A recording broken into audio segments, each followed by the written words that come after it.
An evil man will burn his own nation to the ground to rule over the ashes. This quote has been historically misattributed to Sun Tzu and several others. I don't know if we've got an actual peg on who originally said it, but from wherever it emanated, no one can argue with the truth of the statement.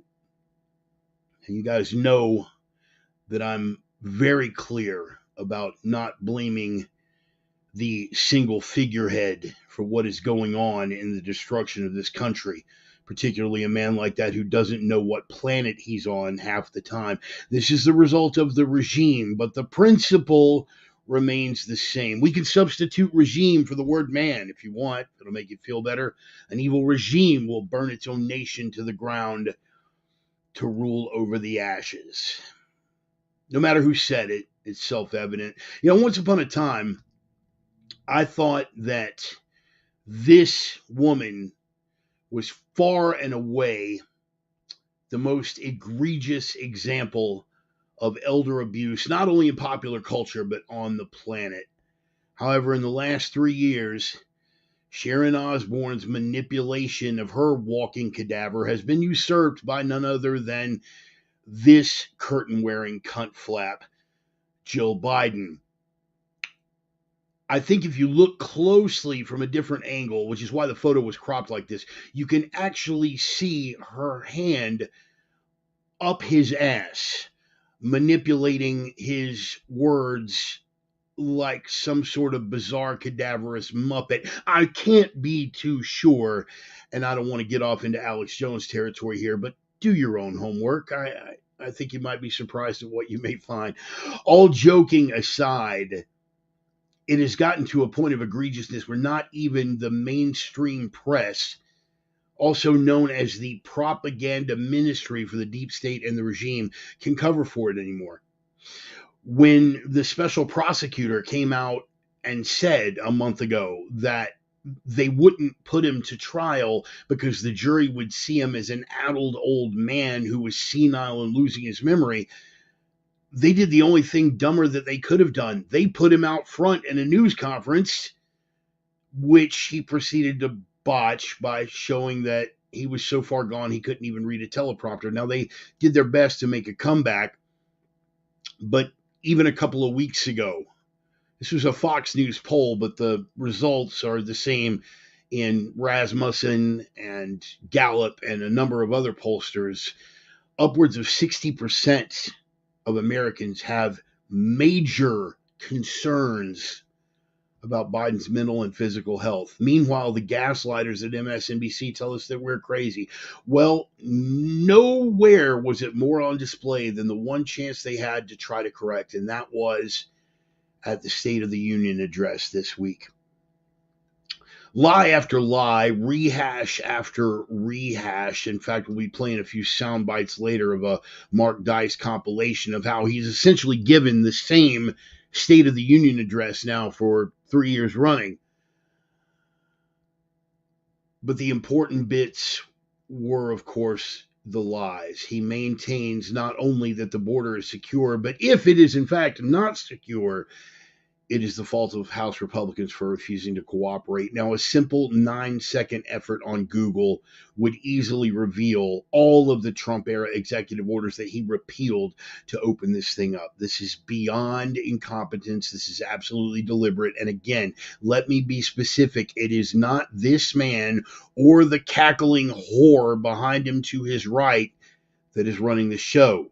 It is the regime. I want to be abundantly clear.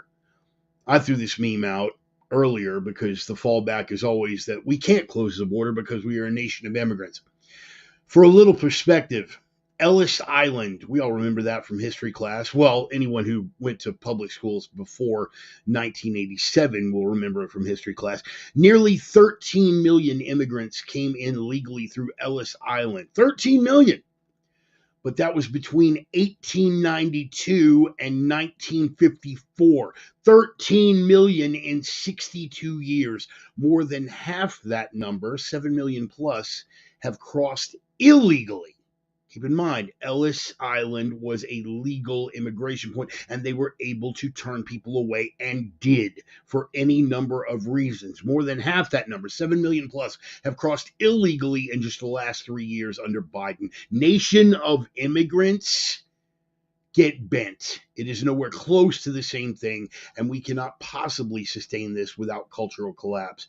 Oddly enough, I beat St. Elon to the punch. His tweet was the next day. Dams are bursting all over the country. America is only 4% of Earth's population. If only 1% of the rest of the Earth moves here, that would crush all essential services. I am ringing the alarm bell because the flood of illegals is crushing this country. It's a fact. Your emotion-driven arguments about how we have some duty to help the rest of the world aside, it is a fact. We can't sustain it. And now it is hitting home. The young lady to the left, a nursing student by the name of Laken Riley in Athens, Georgia, was brutally murdered by the one step removed from simian, knuckle-dragging, border-hopping, third-world shit-sore savage on the right, a ostensibly human male by the name of Jose Ibarra. He was a total stranger to her. He made sexual advances, and she had the audacity to resist, something that I would have, in the classes that I've taught, encouraged her to do. She fought for her life, and tragically, she lost it because she was not fighting with a human. She was fighting with a demon savage who had no business being in this country, a prior convicted violent felon who had no business in this country, and he beat her so severely in the course of killing her that her skull was disfigured. Now, it would be tragic enough if Laken Riley was an isolated incident. But on average, at least 5 Laken Rileys are happening every single day. This one was just particularly egregious and grabbed headlines. This one was just a casus belli for people to actually take a stand. And this cadaver had to be backed into a corner. Notice the black eyes. We'll be touching that later. Had to be backed into a corner by a shrieking Marjorie Taylor Greene to even say her name, which he proceeded to get wrong, and then excuse the actions. And if that weren't enough, he went on the next day, realizing the error of his ways, and apologized, not to the family of Laken Riley for getting her name wrong and for failing to say it for so many weeks, but apologized to his base because he referred to the aforementioned savage as an illegal, when the proper word, courtesy of O'Brien at the Ministry of Truth, the acceptable syntax, the acceptable colloquialism would be undocumented. Hell, I guess we should consider ourselves thankful that we didn't consider him a quote-unquote newcomer, the new buzzword for the regime to justify the presence of these animals. But that wasn't the only enemy within that was on display at the State of the Union address. Talk about stage management. You see these three members of the squad, Rashida Tlaib, who I refer to as the Rash. They are draping themselves in traditional Palestinian headwear. They wore these during the entire State of the Union address. If you wondered why the cameras weren't ever showing the squad as they did at all his previous State of the Unions, this is why. It's bad for optics. It provides an opportunity for one of those Republicans pounce moments. But they were draped in this ritual attire to make the statement that they stand with the Palestinians in Gaza. We'll get to the further end of the debate, but that wasn't enough. This is what the president's motorcade faced in Washington, D.C. A protest of tens of thousands in support of Palestine. Let me say that again. A Palestinian terrorist organization, and the streets of D.C. were clogged. If you were wondering why the president showed up 10 minutes late, this is why. So the question it begs, and the one that you have to ask yourself is, have these been MAGA protesters blocking the president's motorcade from getting to the Capitol building on time? Do you think he would have had any problem saying that from the podium? In fact, we'd be hearing about it on the news 24 hours a day. But our country has been infiltrated by savages, and we have a fifth column of brainwashed, indoctrinated college liberals who support them. It has reached even to the ranks of the United States military. Yeah, it was just a couple of weeks ago that Sparky here set himself on fire outside of the Israeli embassy in defense of Palestine. Free Palestine, he screamed as he burned himself alive. I'll give you my in-depth, complex thoughts on the mentality of this serviceman. He's dead. Good. I just felt the world get lighter. Let me be abundantly clear. What Israel is doing in Gaza is a genocide by any reasonable definition, and I make no excuses for them. You guys know me well enough to know that I am no friend of Israel. But it isn't a conflict between Israelis and Palestinians at this point, at least as far as this country is concerned. It is a conflict between civilization and savagery. And this serviceman and these protesters and these irredeemable cunts have lined themselves up with the savages. Is it a genocide going on in Gaza? Yeah, it is. Now ask me the follow-up question. If I care. Because I promise you, I haven't lost one bit of sleep.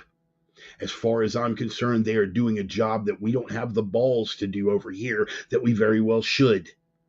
And I literally do not care if they kill every last man, woman, and child among them. I will lose no sleep over it. Because it's not just here.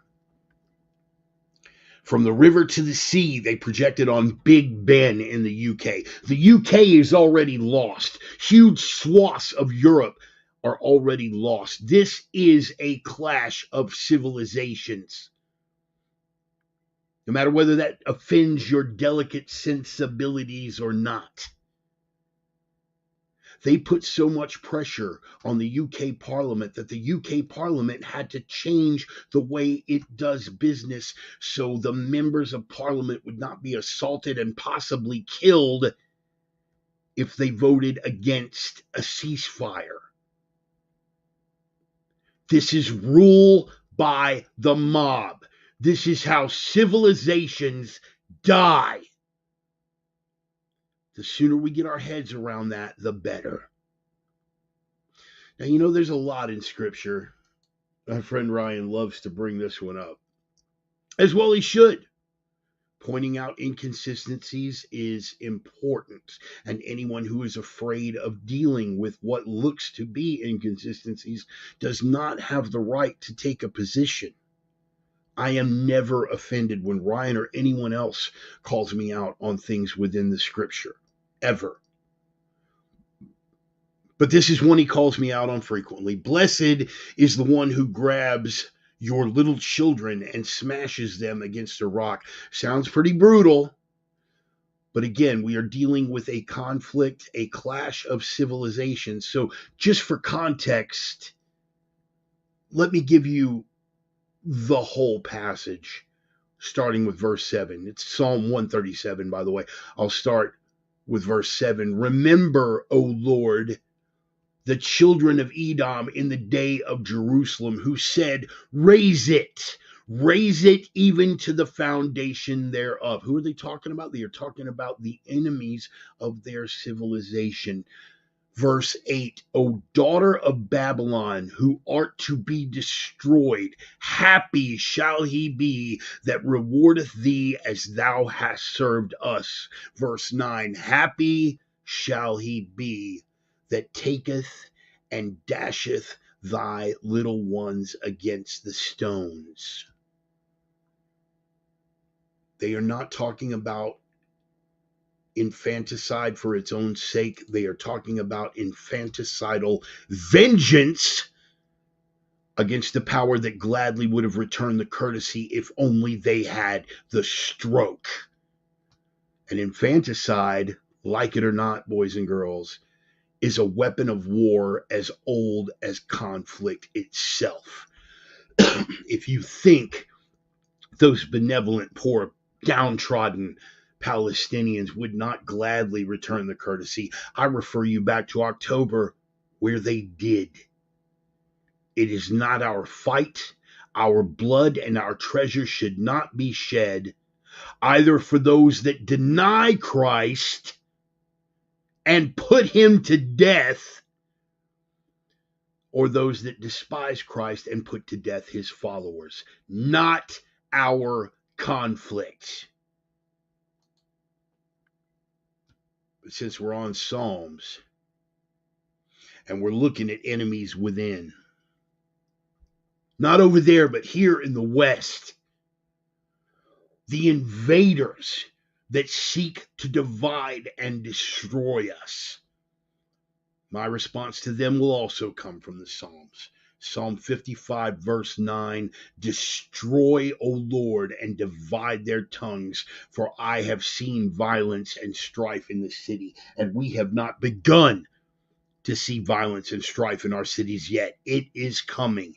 It is at hand. And the sooner you get your head, your spine, your balls, and your hands around that concept, the more likely we are to be victorious.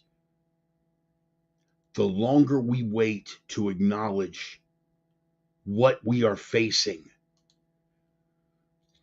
ultimately the worse it will be when it finally comes to pass. So the question you need to ask yourself is, how long am I willing to put it off? Tick tock, motherfucker.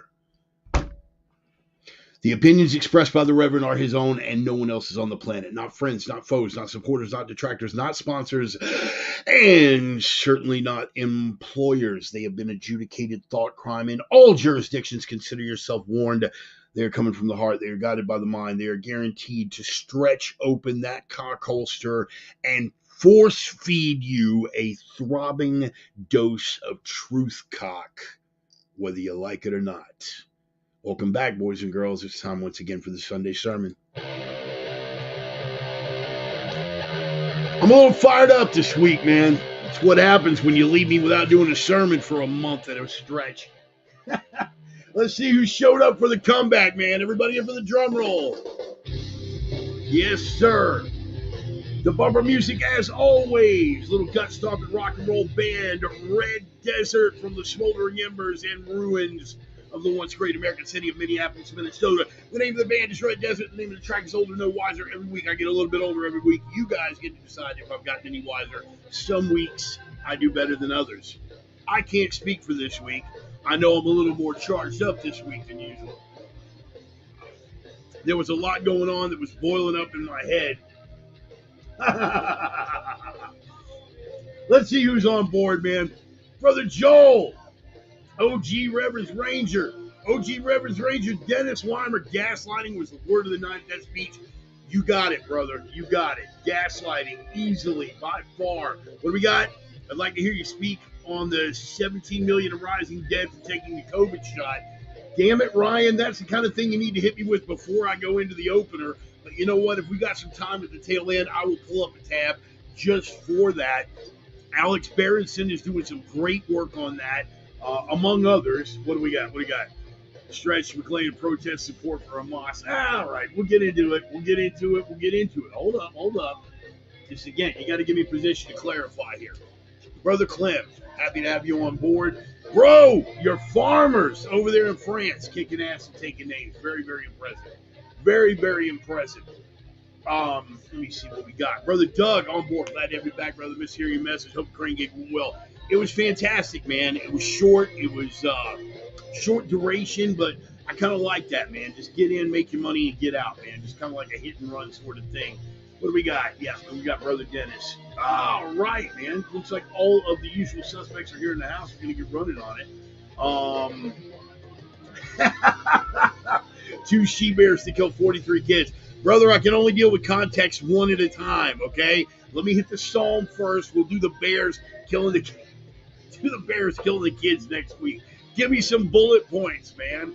Because otherwise it just turns into me and you having coffee somewhere, and I don't think anybody would pay to see that. Actually, I think, now that I'm thinking about it, they might pay to see that. Maybe we should do, I'm thinking about this, Ryan, I'm thinking maybe one Sunday, if you and I find ourselves in the same zip code, we just sit, we post the camera up, we post the webcam up, and we just run with that. That'll be the sermon.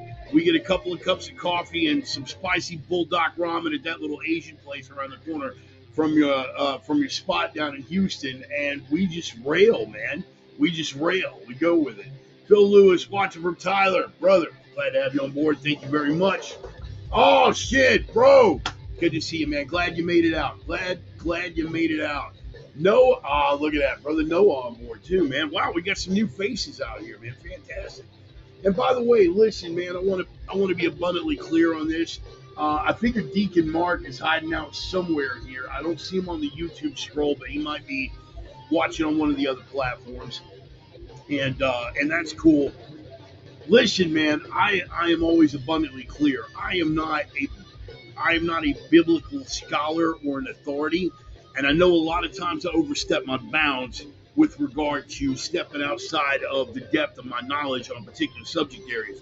What I am coming at with is, this is the truth as I see it, and I am always ready to be checked. Always ready to be checked. And fucking Ryan will attest to that. Since you touch on it, 2 she-bears to kill 43 kids. Let me see. We got, must not have read my, no, I didn't actually. The Jets versus Zions versus Preacher using this verse. Yeah, okay. No, actually, here's the thing, man. Here's the thing, if we're going to talk about this. I don't think it's a stretch at all. I don't think it's a stretch at all to say that is actually proclaiming their support for Hamas, if for no other reason than the fact that the democratic elections that were put in place over there, that's who won the election. Here's the thing. If I'm going to remain intellectually consistent, ideologically consistent, and intellectually honest on this, right? When Bush and his junta were doing all that horrible shit over in the Middle East, a lot of people made the assertion that all Americans were to blame for that. All Americans were to blame for that because we were the ones that voted him into office. Now, again, that election itself was contested, and we could do that little intellectual dance back and forth as to whether we all were guilty for that. But they continue to put these people in power. They continue to vote the people in power.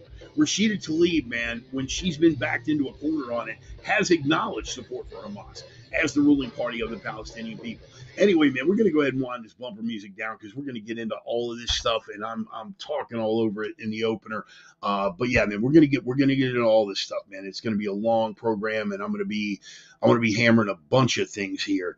Because it's been a month, man. Can you believe it? It's been 4 weeks. The last time I got on and did one was actually the 11th of February. It was the last time I got to do a sermon. So it's been a month, and when you leave me with 4 weeks of heavy news cycles and a lot of important stuff going on,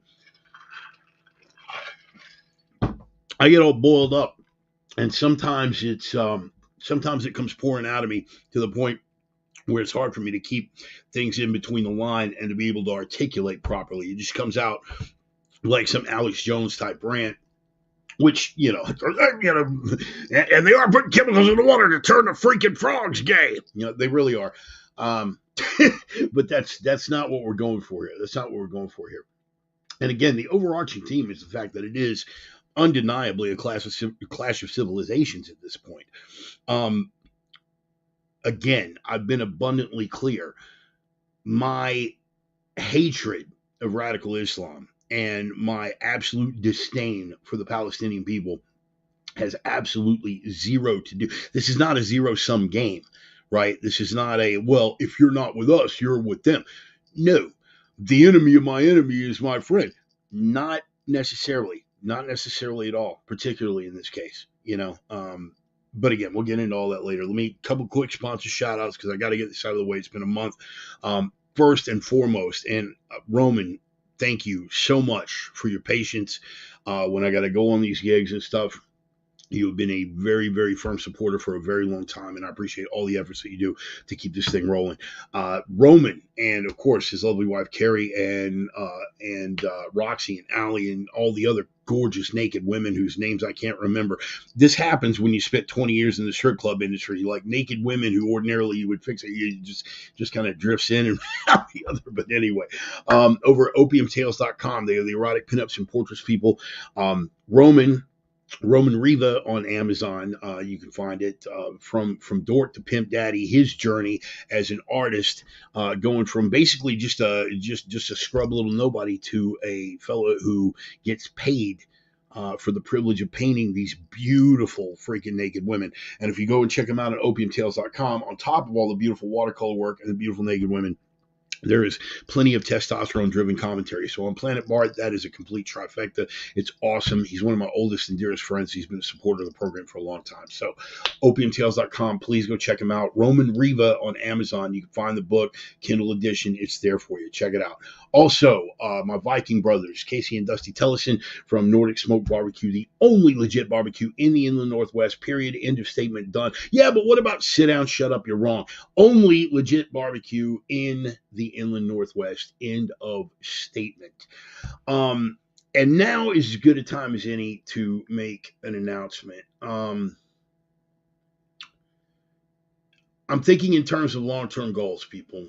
I love running cranes. I really do. I enjoy it. It is a really cool trade. It is consistently marketable.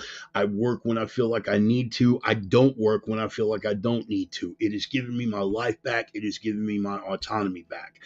I will continue to work with cranes on one level or another, likely for the rest of the time that I am drawing breath on this planet. However, you guys know that my passion has always been training people. My passion, I mean, beyond communicating, I always, here again, I could have been a contender. I've always wanted to do radio. I've always wanted to have like a radio or a television program, and I think this is sort of a little repressed Bart acting that out. Being able to do these podcasts kind of satisfies that to some degree. That's definitely one of my passions, but my deeper passion is training people. I like training people and doing consultations with people because I am a lifelong prepper and survivalist. I am a lifelong combatives athlete, and I have acquired a lot of skills and a lot of knowledge over the years. And I love giving those skills back to people. I love knowing that hopefully if our paths cross, that when you continue on your path and your journey, that somewhere down the line, if something bad, God forbid, were to happen to you, that you will be more equipped to deal with that than you would have if we had not met. I had a great run down at Paradigm in Houston, getting people strong. I had a great run both in Houston and up here doing the women's self-defense classes since I got certified under Coach Tony Blauer to do the spear system classes, the Be Your Own Bodyguard stuff. I've had a really good run, and I've changed a lot of people's lives. This isn't me puffing my own pecker here, because at the end of the day, let's remember, as the boss man, I'm nobody. I'm just another wretched sinner trying to make it. But I have been able to help a lot of people and change a lot of lives for the better in that way. So by the end of the year, I will be taking on clients again. Before the year is out, I will be taking on clients again. And hopefully by the end of next year, that will be the primary thing that I will be doing. Now, clearly, I will continue to do the crane stuff. I love it. And it's really wild too, man. Like Ryan could tell you, I when I jumped in with both feet. I had no idea how much I would grow to love this trade. For me at first, it was thinking this is something that I know that I can do, but the passion for it really came later. I love it. I love being out on the job site. I love playing with great big Tonka toys and getting paid ridiculous amounts of money to do so. It's a great trade. I've met some great people, but there is a part of me that is missing. Uh, as far as training people. And I will be taking on clients again before the year is out. And hopefully by the end of 2025, the plan is that will be a primary thing. But I will continue. I will, it's not like, oh man, I'm giving up cranes and throwing everything away to chase it. It's like, no, man, no. But I've got a lot of skills. I've got skills that can make me money, and I've got skills. I've got skills that can help others as well, in very direct ways. And if I can make a living satisfying both of those necessities, then God has right and truly blessed me. And right, first crane was an LTR 1220, 240 ton telecrawler. I remember, man. And right. And you, right, and I know you're already laughing because you remember the day. He stuck me. I got out to Nebraska. I left on like 3 days' notice, man. Literally on 3 days' notice. One phone call from Ryan, and I changed my whole freaking life, man. And we were out there on the Milligan project for IEA in Nebraska, and went out to that thing. He stuck me in the seat of that, and decided he was going to do something that he does to a lot of operators that he's training. And you take the ball and the hook, and you swing it, and you work on, he gave me the basics about how to catch your swing, and then I got to playing around with it, and I swung way too hard, and the ball was just swinging all over the place. And he had that look. He had that look like, Bart just threw up all over himself. It's going to take it for it. And I swung that boom and caught it, man. Just stilled that sucker right out. And I was all focused on like the ball and the hook, and I'm nervous because I've never been in a machine like this. And I remember looking over at Ryan. Ryan was looking at me like, like, damn, you caught that. All right, you may be ready for this. And now here we are, 3.5 going on 4 years later, and I'm out there in the plants, and I'm out there on the different jobs, and I'm running all kinds of different units. I'll never be able to thank Ryan enough for opening that door for me, and it's been a very good thing, and will continue. As I said, man, I want to be clear on this. It will continue to be a part of my life. But there is that part of me that's missing. So I need to deep down, start taking on clients again, even if it's just short-term clients. If, in between gigs, I come in and I put on some classes. What got me thinking about this actually was the Nordic smoke thing. Because there are a number of instructors out there that I would love to bring in. Sonny, obviously. Todd Fossey is another one that I would like to bring in. Different instructors that I would like to do very small classes. I've got 1,200 square feet out in the garage. Everything's matted out. It's a good training facility. And I would like to bring these instructors in for very small classes. So there's a lot of individual attention. And at the end of the day, we bring Dusty out with the pit, and we all get together and have some badass barbecue, right? So we're in there building murder skills and having some really great barbecue. Just stuff, man. These are things that float in my head all the time. I'm always looking ahead, always looking at the next step, because I don't like to get focused so much on the negativity of what's going on in the now. Like, I'm always looking one step beyond that. Really, I was not aware. I was not aware. I wish you would have texted me, man. I would have loved to have. I would have loved to have said hello, man. Doug, that was a handgun class, wasn't it? Am I wrong on that? Shooter Fighter Matrix. I want to say it was a handgun class. Um, yeah, that's always time well spent, man. You always come away a little bit harder to kill. One of my favorite things about Sonny's approach to training is, and I'll never forget this. And he's gonna get very upset with me for doing the accent, but I will remember from 2011. Every round should teach you something.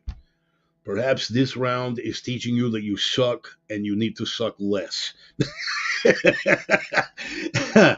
And yeah, there's a whole lot of that, whole lot of humility in his classes. With it, Clem, you're going to fear inoculum again. Wow.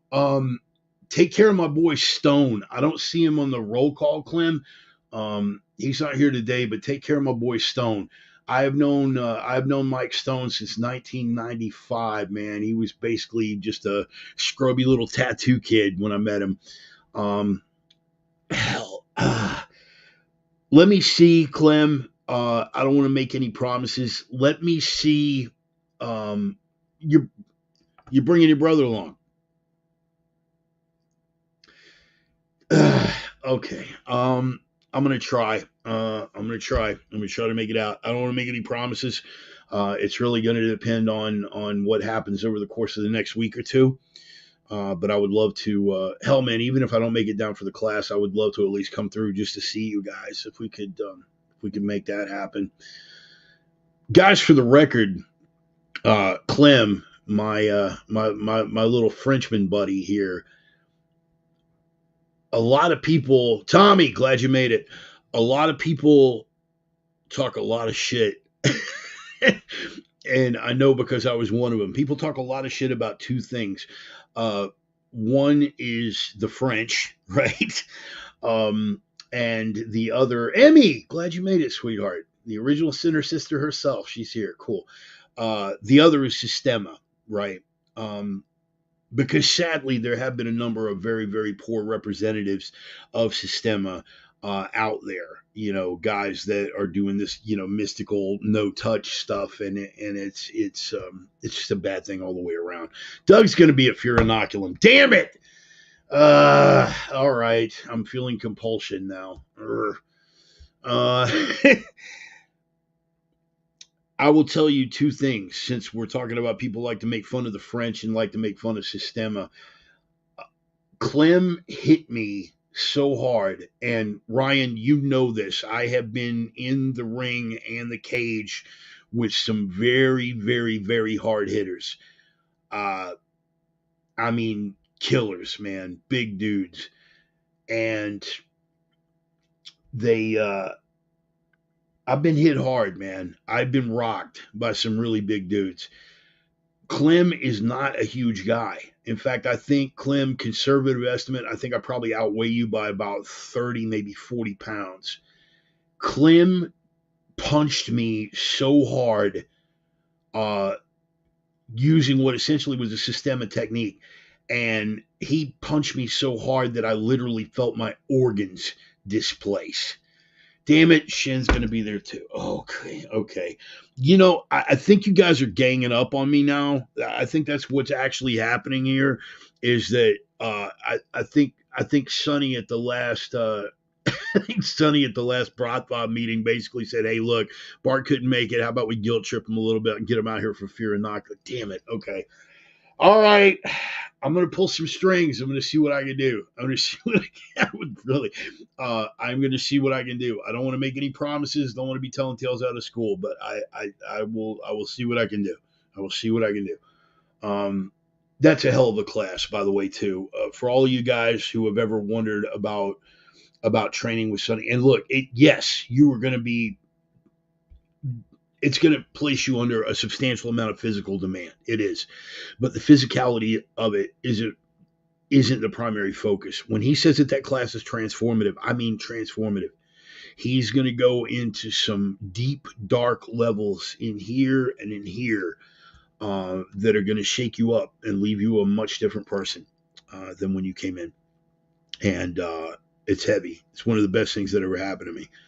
And oddly enough was the inspiration for the events that would follow that would bring me back to the faith as well. So yeah, man, Fear Inoculum, Shen, Clem, Doug, Stone is going to be there. Look out for him. Go easy on. No, don't go easy on him. Whatever you do, don't go easy on him. But yes, by the end of this year, I will be taking on clients. I'll be doing individuals. I'll be doing small group classes that I'm going to be leading with regard to the Tony Blauer spear system stuff, be your own bodyguard type stuff. I will be taking on individuals and groups of up to 5 because I want to be able to focus particular attention. I've done larger classes, obviously, but you start losing it. Once you get past a certain number of students, you can't really focus on the students the way that you want to. So I'll be doing individuals and small classes myself, and then as things progress, I definitely want to bring some people in, and we're talking names, man. We're talking names in the field. Sonny, of course, first and foremost, but there are other guys like Todd Fossey who I would like to bring in to do some stuff. There are some stick and knife guys that I would love to bring in and do some stuff. You know, we got Belton Lubis right on the other side of the state, right there in Seattle, and his knowledge of the Filipino stuff is just so freaking immense, you wouldn't even believe it. Deacon Mark, glad you're here, and you will always be Deacon Mark. So let's jump into this thing, shall we? Man, we haven't even gotten to the rabbit hole yet. Damn it, man. Man, we are running behind. You get me ranting and raving, man, and who knows what's going to happen. But we're gonna get into Ryan's rabbit hole. Everybody can hear that thunderous roar of applause right there. Yes, the rabbit hole. Yes, Ryan's rabbit hole. Everybody can hear that thunderous roar of applause. Everybody. This is our main segment, man. It's our main segment, and it's our most popular segment. And it started out just because it's kind of a one-off. But one of the things that Ryan and I bonded over early on was the fact that we are both repositories of useless information, and when it comes to matters of a historical or esoteric nature, we know a lot of stuff about a lot of things, and it makes for interesting conversation, at least for us. The people who are watching the conversation tend to eyes glaze over and whatnot. But every week we go down the rabbit hole. And what is the rabbit hole? The rabbit hole is something sometimes that lines up with what the subject of the sermon is, and sometimes it does not. Sometimes it's a departure, but it's basically there to take you out of your comfort zone, out of your area of knowledge, put you in a place, expose you to an historical event, an historical figure, an esoteric school of mysticism, a weirdo conspiracy theory, something out of your comfort zone to which you may not have been previously exposed. Just a little poke into the bread oven, kind of open up your thought process a little bit. And so this week it is going to be an historical figure who's responsible for some really important historical events, and who ultimately sadly would become an historical footnote because of an historical twist. The man's name is Hasekura Tsunanaga. Hasekura Tsunanaga. Let me go ahead and spell that for you.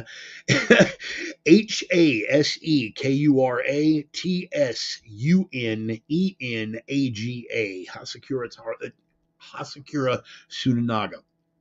He was a samurai born in the late 1500s, and at that point, Japan was going through some really, really big sweeping changes. It was being exposed to the West. The West brought themselves to her door first, obviously. And when a civilization to which you had not been previously exposed rolls into your harbor with gunboats and all this technology that you've never seen before, it's pretty amazing, and it's going to have some cultural impact. And then when they start bringing cultural elements like religious beliefs and things like that are going to clash with your cultural and religious practices, that's going to have its own set of friction. In any case, Sunanaga, after serving the emperor, and again, they'll tell you point blank that historical records are somewhat sketchy, but he decided that since the West had brought themselves to his doorstep, that he was going to bring himself to the West. They commissioned the building of a ship, right, to resemble the European ships at the time, as if to say, okay, we took your it's Sunanaga, sweetheart, Sunanaga. And the I'm sorry. The ship was built to resemble that, as if to say, hey man, we can assimilate your stuff, can you assimilate our stuff? But he went on this massive journey that would take him across the Pacific, around the Horn, and ultimately on to Europe. And he met with the King of Spain. He was baptized in the Christian tradition before he was allowed to meet the Pope. And basically the message that he was carrying was that Japan will be open for trade. They will be open for commerce. And, we can really get along. We're going to bridge the gap. We're going to, for lack of a better word, centuries, millennia before this was even a thing, we're going to embrace diversity. We're going to mingle our cultures. We're going to have cultural exchanges and commercial cultural exchanges and all these kinds of things. And he was taken before the Pope. I'm going to have to look, because I do not know from memory his given name after baptism. Hang on, let me find that. Okay, here we go. He was given the Christian name, after being baptized in Spain, he was given the Christian name Francisco Felipe Fahicura. Francisco Felipe Fahicura, which is infinitely easier to pronounce than Asakura Sunanaga. Anyway, he went and met with the Pope. He had an audience with Pope Paul V. And it was a brilliant exchange. Both of them had a mutual level of respect. Obviously, the European tradition felt a little, put upon, a little threatened by foreign cultures, because us white guys, we're all xenophobes. Anyway, so the exchange was interesting, and there were apprehensions, but ultimately the meeting came off like gangbusters. Here's where historically it gets interesting. So in 1620, Sunanaga returns to Japan. While he's been gone for 4 years, I think. While he's been gone, the traditions, and more to the point, the traditionalists of Japan had really, really cooled to the idea of a lot of these Western values. Apparently, it was too much of a clash, almost as if certain cultures are incompatible. Let's just open our brains a bit. But the Japanese traditionalists had not cooled to both Christianity and European culture, but there was actually a lot of violence going on. There was militant, physical, violent pushback against it. So here's Sunanaga having gone all this way to bring the glories of the Japanese culture to the West and being received well in the West. And when he left, the West was being received well in Japan. And by the time he gets back, the traditionalists have been like, you know what? F these guys. We don't need this. It's going to screw up our whole. We are devout nationalists. And you know what? Feel about that however you want. Feel about that however you want. Obviously, I am a Western chauvinist, but you guys know from prior discussions that I am intellectually honest and ideologically consistent about that every culture has the right to self-preservation. So I can't be mad at the Japanese for going, look, dude, you do you, homie. But this isn't going to work for us. And if you continue to push it on us, then the people who don't like it, there's going to be pushback. But here is this guy that had served the emperor, that had served samurai masters, that had made a name for himself, not only on the administrative front, but actually in physical combat. This was a bad effort by any stretch of the imagination. And he had undertaken this great journey to bridge the cultural gap. And by the time he had returned, it wasn't like today. Like today, I'm 2 mouse clicks away and I can see what a guy looks like in, sub-Saharan Africa. Like I just picked some Burkina Faso. Okay, what's the fashion trend in Burkina Faso this week? What is their cultural thing? What do they have going on? It's like 2 mouse clicks away, man. We're talking long ocean journeys at the time. We're talking cultures that had never been exposed to anything like the other culture at the time. It was a huge thing. This undertaking was just massive. It was epic. And by the time he got back, the whole world had changed. Take from that whatever lessons you wish, but it's worth looking into. Again, I'm gonna spell the man's name one more time. Hasekura Tsunenaga, Hasekura Tsunenaga.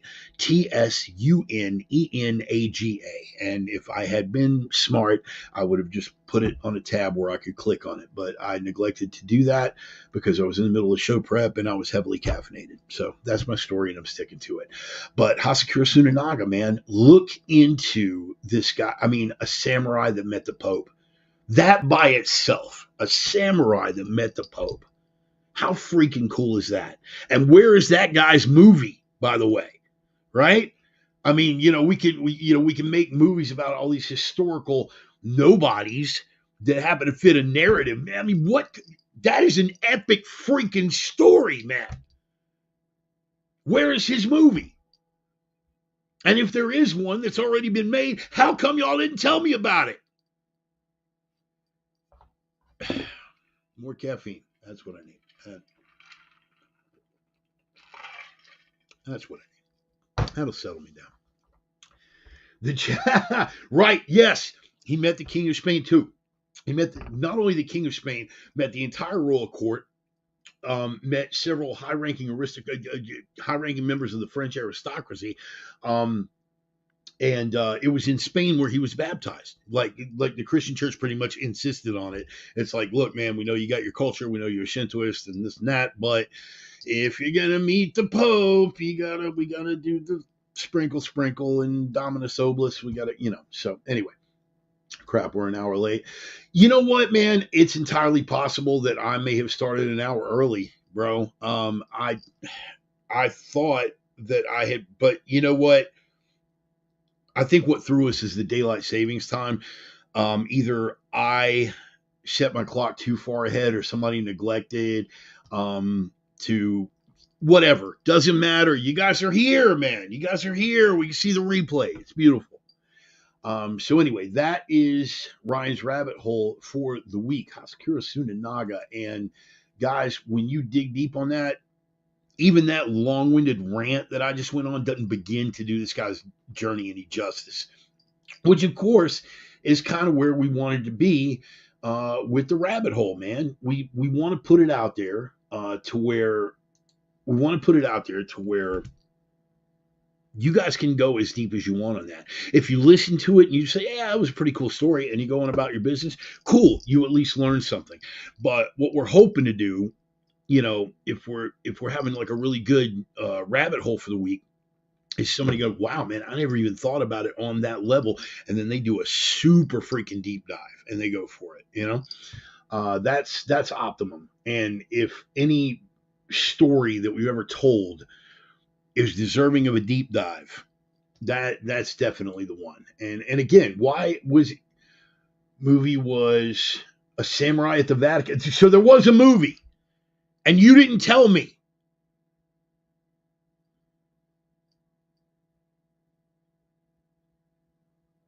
Look, you see that tear in my eye, Ryan? You see that? You see that? I feel betrayed, dude. I feel that. I feel betrayed. Samurai at the Vatican. Okay, well, looks like I know what I'm going to be watching tonight when I get wrapped up with the sermon. Samurai at the Vatican. Good to know. I was on just for the heck of it because I didn't know which hour sermon started. I got lucky. Yeah, at 2, Ryan. At 2, Ryan. Then fall, Reverend. Oh my God, we're gonna get Shakespearean with this shit now. Okay, guys, since we're here and we're talking about conflicts between Western civilization and Asian cultures, I think I'm going to take you down a little walk down memory lane right here, a little thing called the Opium Wars. This was several years after Sunanaga, by the way, a couple hundred years after. There were two separate Opium Wars. One was fought between the Chinese and the British. The other was fought between the Chinese and the French and the British. What it amounted to was this. When you think of it, and people who are unfamiliar with it, when they think of it, they think that opium is a product of Chinese culture. Because when the Chinese first started immigrating into the United States, it's one of the things that they were known for to the Westerners was, guys, the first time they smoke opium are just like, I don't know what the hell I'm still drinking this damn poison for. I'm going to go get some of that cyanide smoke. I'm going to have me a real good time. Right. People think of it as being a product of Chinese culture, when in fact it was not. It was thrust upon them, more or less, by European powers. And in fact, there were two wars that were fought in the interest of the Chinese keeping opium out. Right. Colonialism. I hate the word because it's so overused and misused now. But when we're talking about conflicts, when we're talking about clashes of civilizations, we can bridge the gap. Sunanaga tried to bridge the gap by going to the Europeans, right? And the Europeans were like, yeah, man, I think we can talk. I think we can do business. And then by the time he got back, the Japanese people had said, screw this. We don't want these guys. It could have been useful trade. I'll let you do your own deep dive on the Opium Wars themselves and how they were handled, respectively, by both sides. There was money to be made, and there were people to be subjugated. Okay? As a child of the West, this is something we do. If there is money to be made, resources to be obtained, and people to be subjugated, we're all about it. And we do it better than anyone else. And I personally, as a Western chauvinist, don't make any apologies for that. Because we won. Because we won. Because we continue to win. Nature sorts that out in much the way that nature is sorting things out now for the West. We are literally the only civilization in the history of the world that conquered the entire world and then apologized and gave it all back because of some misplaced sense of guilt. No other civilization in the history of the world has ever or would ever do that. And the reasons for that are manyfold. Enemies within, fifth columnists, tiny hat people. Oh, did he? Yes. Yes, I did. Yes, I did. In any case, Opium Wars. Coming back to the enemy without and the enemy within. Here, the trade was coming from outside of China. Here, the product was coming from inside and outside of China, primarily outside, being forced upon them. There was money to be made. There were people to be subjugated. There were resources to be obtained. And so we did what we always do. Here's where it's coming back to haunt us. And it's a perspective that I got to thinking about this week. because I was on one of my little tears, which I do from time to time, just get fixated on a subject and just chase it. But I thought about the Opium Wars, and then I thought about what is going on now. Long nose Pete, glad you made it, buddy. Glad you made it.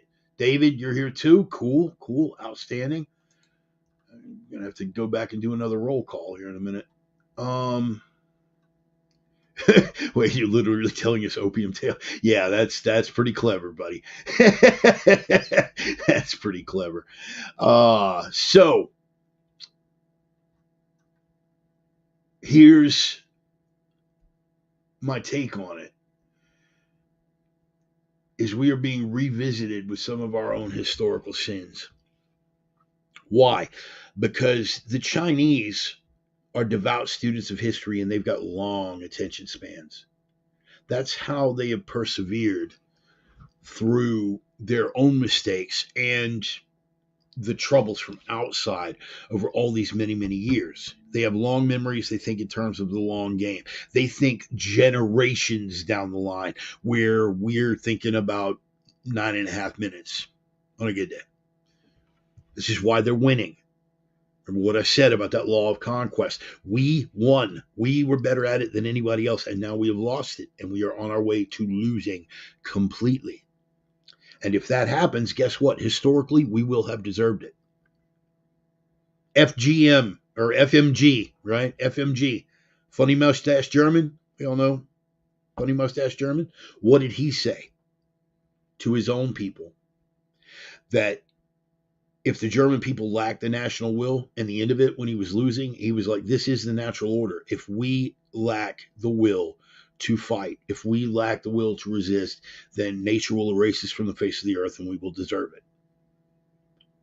That was FMG. That was Funny Mustache German. That was, white Europeans above everybody. And guess what? His words are revisiting us too right now. I'm not doing the woohoo Hitler thing, not right now. But just offering a little bit of perspective. It is revisiting us now. Where do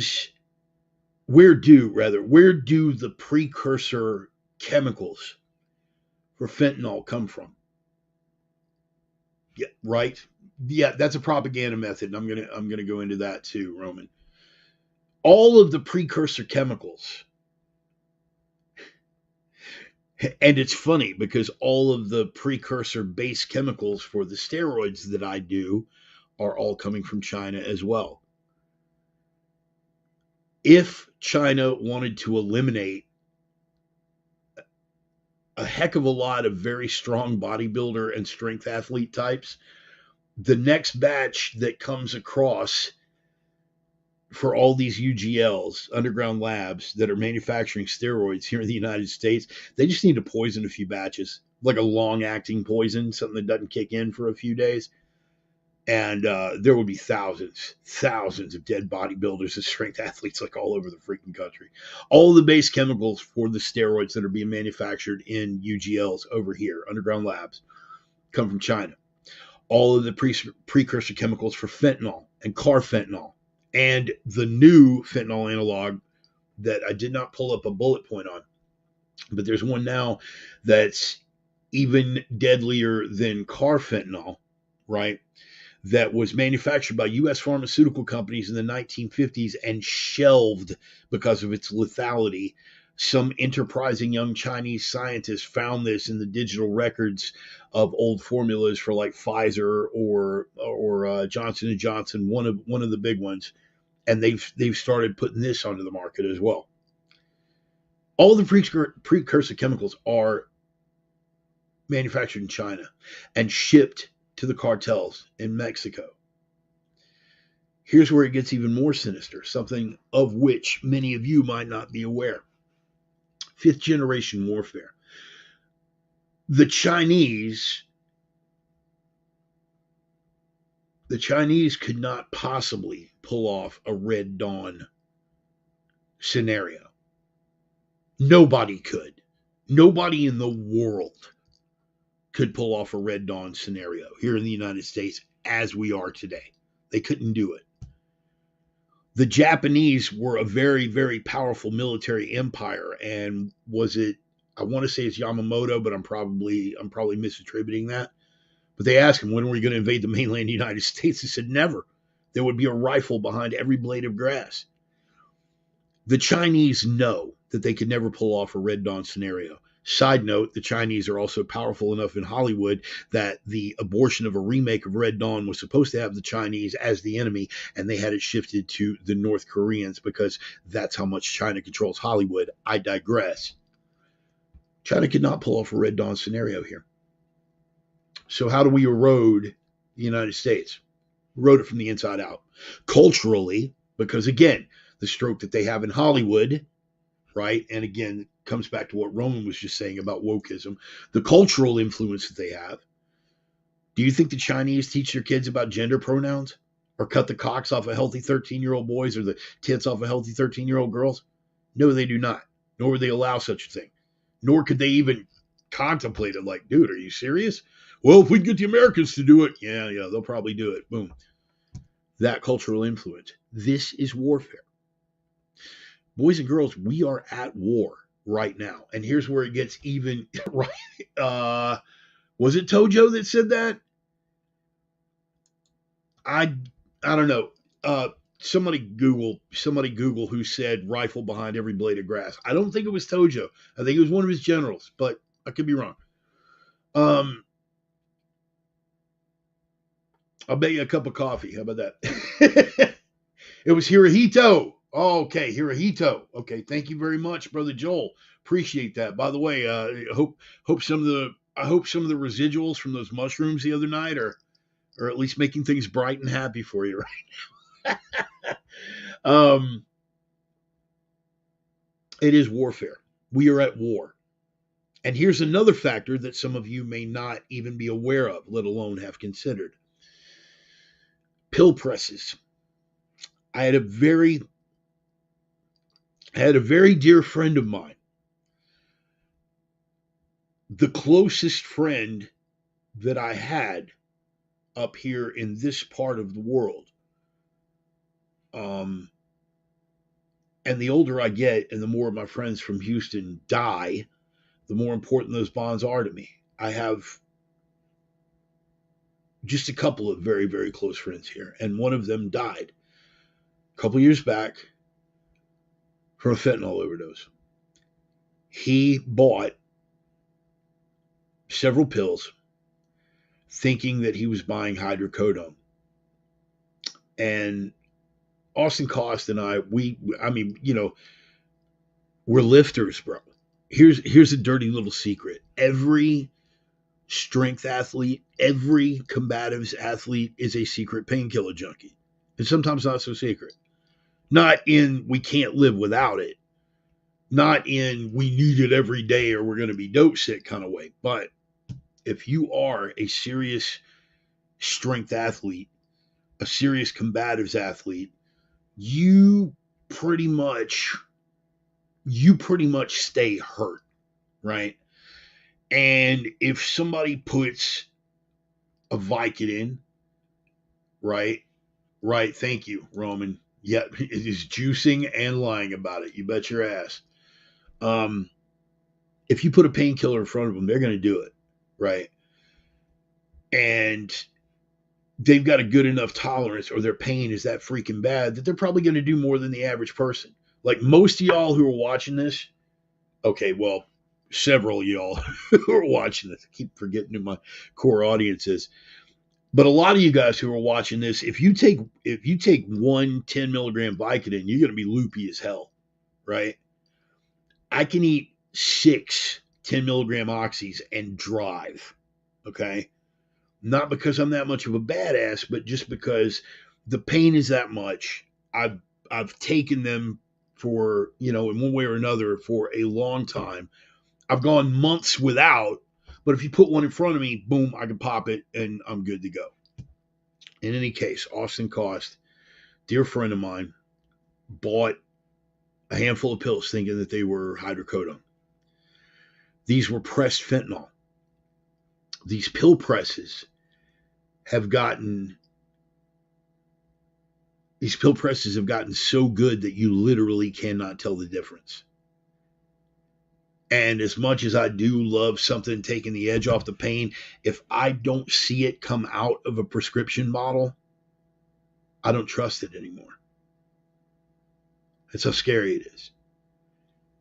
They are literally indistinguishable, from the pretty little pink fake oxys to the long skinny blue fake Lortab. Green beans have been off the market for a long time. Some of you remember the green beans. They're indistinguishable.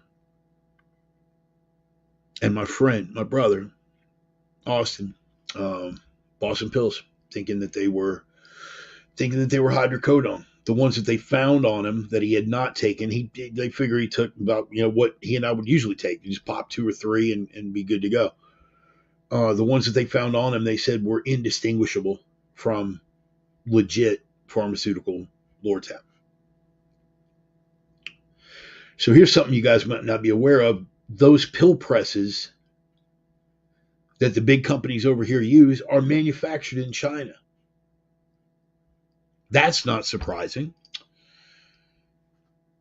What's surprising and shocking and disturbing is the fact that the Chinese government used those manufacturing facilities to manufacture pill presses and sold those pill presses to the cartels at cost. Let me say that again.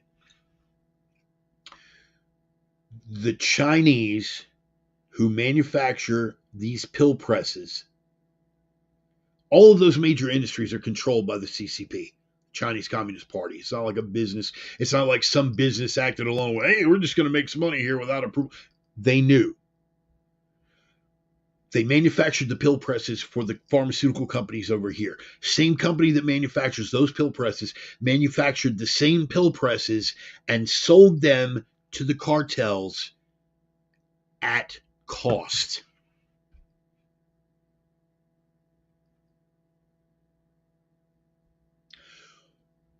What would be the point of that? If you were a company, you were in it to make money. Are you not? Do you think they did that out of the kindness of their heart? Hey, man, you guys are buying so many chemicals to make this fentanyl. We just thought we'd throw in the pill presses as a bonus. No. Those pill presses were sold to the cartels at cost because they know exactly what they're doing. And if they know exactly what they're doing, and a schlub like myself can recognize what they're doing, and all sorts of border patrol people and former intelligence operatives can recognize what the hell they're doing and call it what it is, war,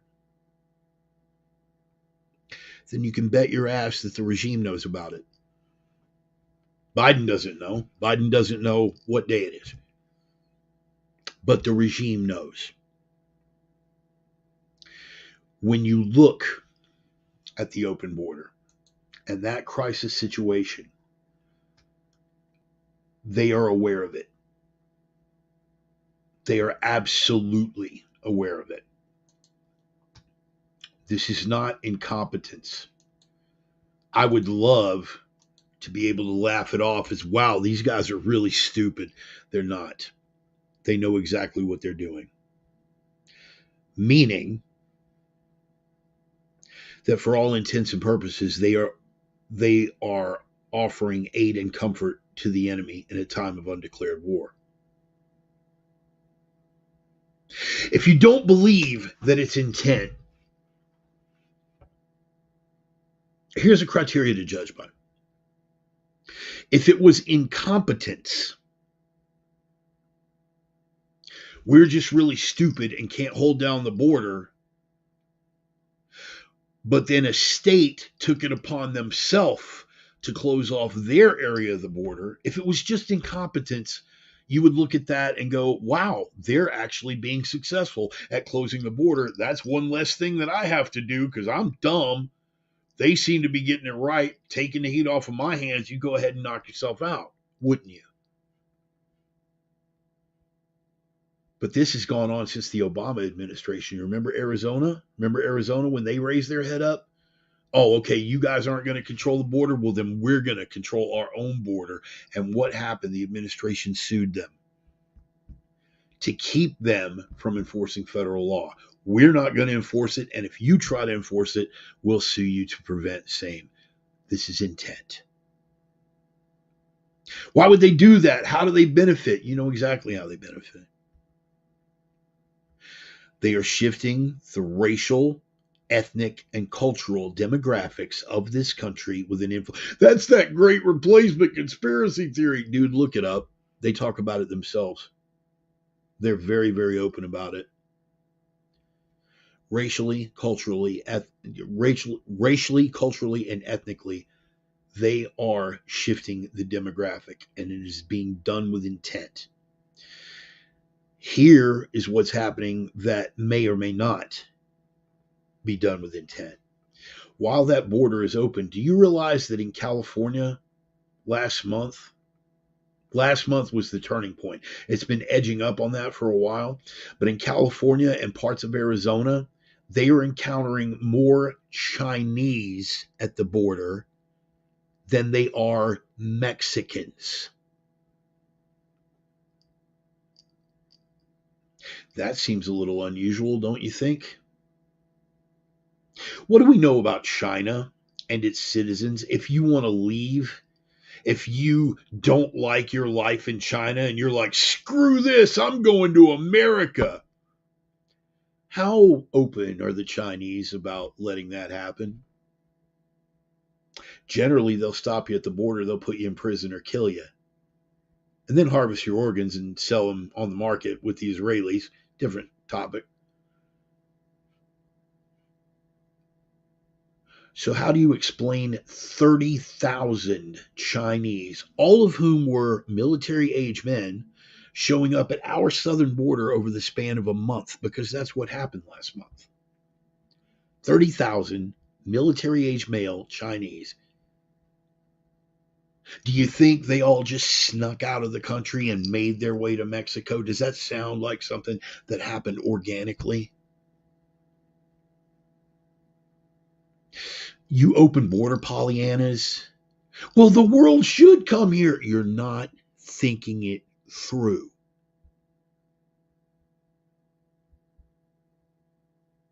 Partially because you're not very bright.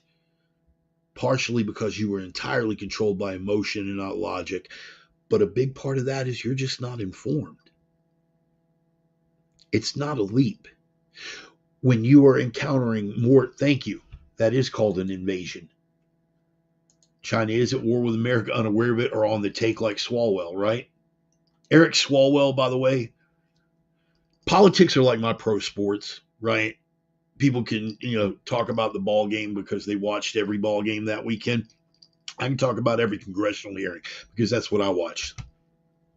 Eric Swalwell is compromised. That's a hell of a thing. No, Eric Swalwell is compromised. You can look this up. He spent years banging a woman who was a Chinese spy. Oh, Bart, that's hyper. No, look it up. Chinese spies were working in Dianne Feinstein's office. Oh, wow. Another California representative. You see where this is going. Yeah, not a coincidence. He's the most anti-gun congressperson. You got it. This is war. When you are encountering more Chinese at the Mexican border than you are Mexicans, this is an invasion. When you have literally dozens of Middle Easterners on the terrorist watch list being caught in a single month, that's an invasion. There are sleeper cells all over the country right now. And Ryan Thauburn and the rest of you out there, I'm calling you by name because you know, and I hadn't called you out in a minute. But you're watching this and you're thinking to yourself, oh, here we go. It's a bunch of right-wing talking points. All right, man. Cool. I hope that comforts you. I hope that comforts my birth mother, who I no longer speak to because her idiocy just got intolerable. There are sleeper cells all over the United States right now. These people have been infiltrating for a very, very long time. And over the course of the last 3 years, those record numbers of people coming across the border, you have to figure that with every influx across the border comes a certain percentage of bad guys. Does that not stand to reason? You guys tracking? So let's say under Trump, 100,000 get across over the course of a year. 100,000 get across. Say 1% of those are bad guys. That's 1,000 that have come across. That are terrorists, criminals, drug traffickers, human traffickers, name it. Now, to you Pollyannas, that's entirely worth it to have 1,000 criminals coming across the border, because all those families that just want a better life that somehow show up with just military age young men and kids who aren't genetically related to the military age young men. I know.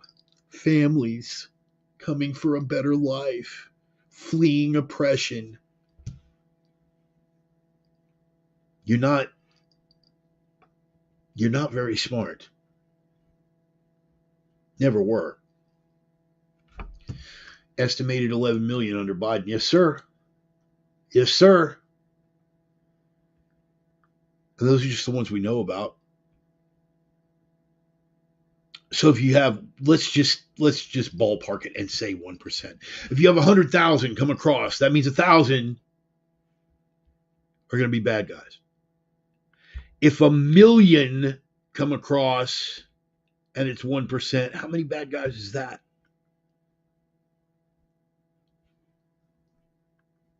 And when suddenly the demographics of the people crossing that border changes, and now we have to look at our northern border.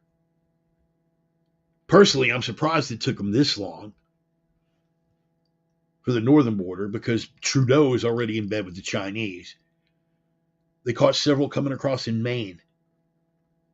They don't have near the safeguards on the northern border that we have in our openly porous southern border. They don't have near that kind of control on the northern border. So why haven't they been bringing them across in Canada?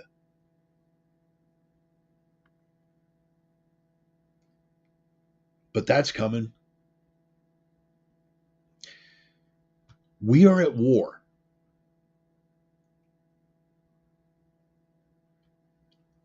And sadly, a number of people in leadership roles are compromised to our adversary. I'm not being hyperbolic, and I'm not repeating talking points here. There is no denying the financial malfeasance that connects Joe Biden and Hunter Biden to the Chinese communists. There's no denying that anymore. Even Hunter finally admitted last week that when he was talking in emails about the big guy, that the big guy was his dad. So that means everything in those emails that referred to the big guy was referring to his dad. That means, de facto, he's admitting to miles of financial malfeasance. They have been on the take for tens of millions of dollars. What influence do you think that's bought?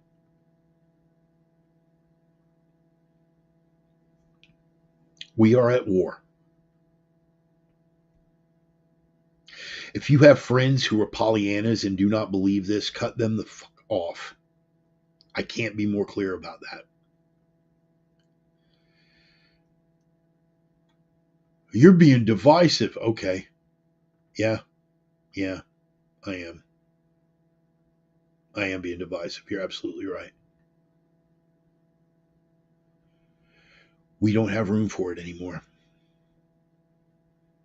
Your stupid, baseless, factually inaccurate, emotionally driven arguments can no longer be tolerated because there is simply too much at stake.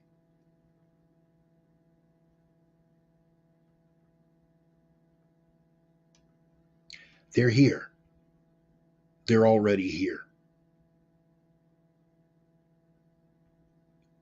Again, you want to talk compromise? Let's talk about what the Department of Homeland Security is still insisting is the biggest threat. White right-wing extremists are still the biggest terror threat to the United States, in spite of the fact of everything going on the border. Our own president, who was compromised to the Chinese, was 10 minutes late to the State of the Union speech because the Secret Service could not find a clear route from the White House to the Capitol for the motorcade, because the streets were clogged with protesters who were supporting Gaza, who are, more to the point, opposing Israel.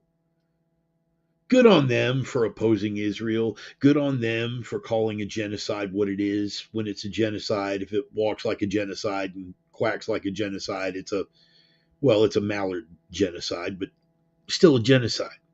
Good on them for pointing that out. They become useful idiots for the other side. It is entirely possible to point out and call out a genocide against people without aligning yourself with the victims, quote unquote, of that genocide, whose stated position is that they want us all horribly dead. The enemy of my enemy is not my friend. They are the enemy of the Israelis, and the Israelis are most certainly my enemy. Let me make that abundantly clear. But that doesn't make Hamas and Gaza, but I repeat myself, that doesn't make Hamas and the Palestinians, but I repeat myself, my friends. Remember Robert Kennedy? Yeah, Robert Kennedy. We can, right? Thank you, Tommy. Did I turn you on to that book, Tommy? I want to say I've turned a lot of people on to that book. Who was it killed Robert Kennedy?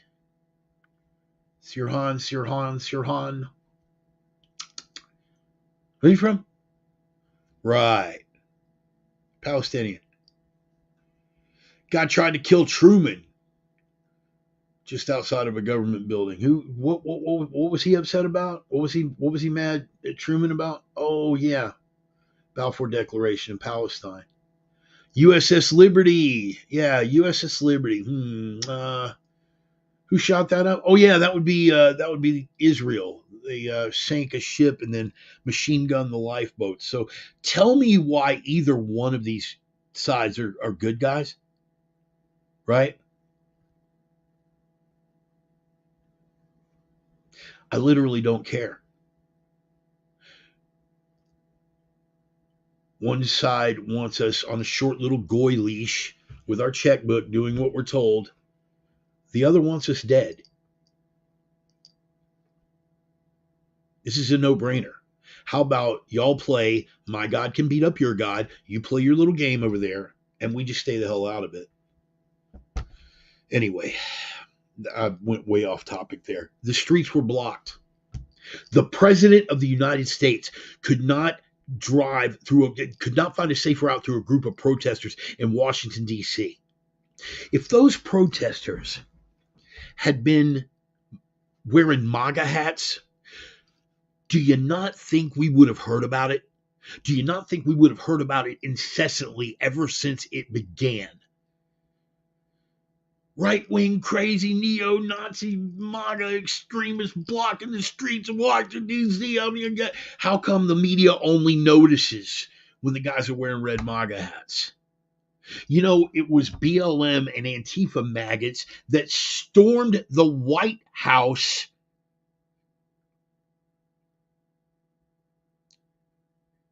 during the fentanyl Floyd riots.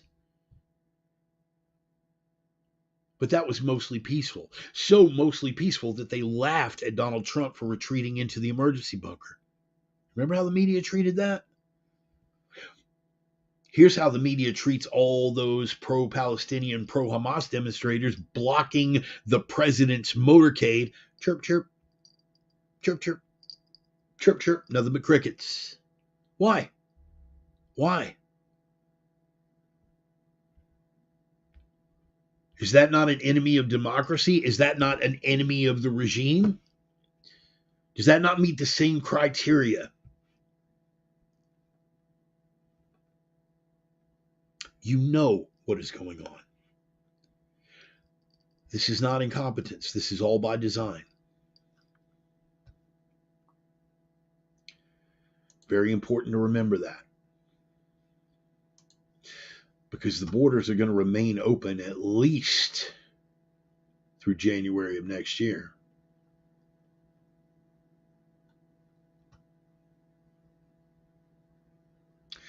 That covers the border that I wanted to cover. Except for one last thing that they touched on in the State of Union address. I want you to ponder this. Laken Riley was killed by an illegal. I could go on and utilize my wordsmith skills to describe the absolute subhuman bestiality of her killer. How he fails to meet even the most vague criteria for what constitutes an actual civilized human. But you've heard it all before, so I'll spare you. But I guarantee you that illegal would have been an accurate enough term. Certainly. I would have expounded on it further. But I want you to ponder that the President of the United States had to be backed into a corner to even say her name. To even say her name.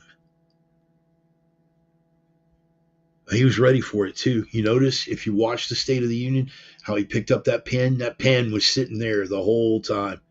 It was a prop. He was waiting for it. Marjorie Taylor Greene, God bless her shrieking hillbilly soul.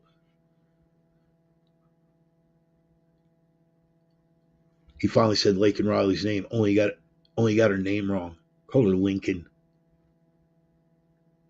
Her mother, by the way, pretty upset about that. Pretty upset about the fact that he wouldn't mention her daughter's name. Pretty upset about the fact that when he finally did mention her name, he got her name wrong. Pretty upset about the fact that it was his policies that enabled this to happen. Well, I need the Republicans in Congress to help me out. No, you don't, man. No, you don't. Stop gaslighting us, Bubba. The internet is forever. You and your boy Mayorkas bragging that in the first week, all the Trump border stuff that you repealed, all those executive orders that had the border under control, you repealed them all and you thumped your chest and you bragged about it. Now you're going to turn around and, well, we don't have the power to blah, blah, blah. We need Congress to blah, blah, blah. Republicans want an open border. Blah, blah, blah. Really, man?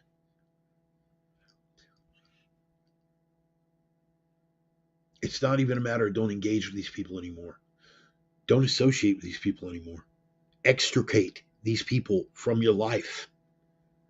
They are not serious human beings, and we are going into a fight. These are people who are, again, I'm not being hyperbolic here. These are the people that are going to turn you into the secret police if, God forbid, they are able to pull off another freaking stolen election and lock it all down after 2024. At the very least, they are immature, uninformed, misinformed, functionally retarded, petulant children that your life is better off without. Lord, what if they're I cut loose my birth mother, man. Don't talk to me. Don't talk to me. How committed are you to the premise? I'm very committed. I'm very committed. Don't care. You will be cut loose summarily and unceremoniously, like I never knew you. I'm done. Going along to get along, agreeing to disagree,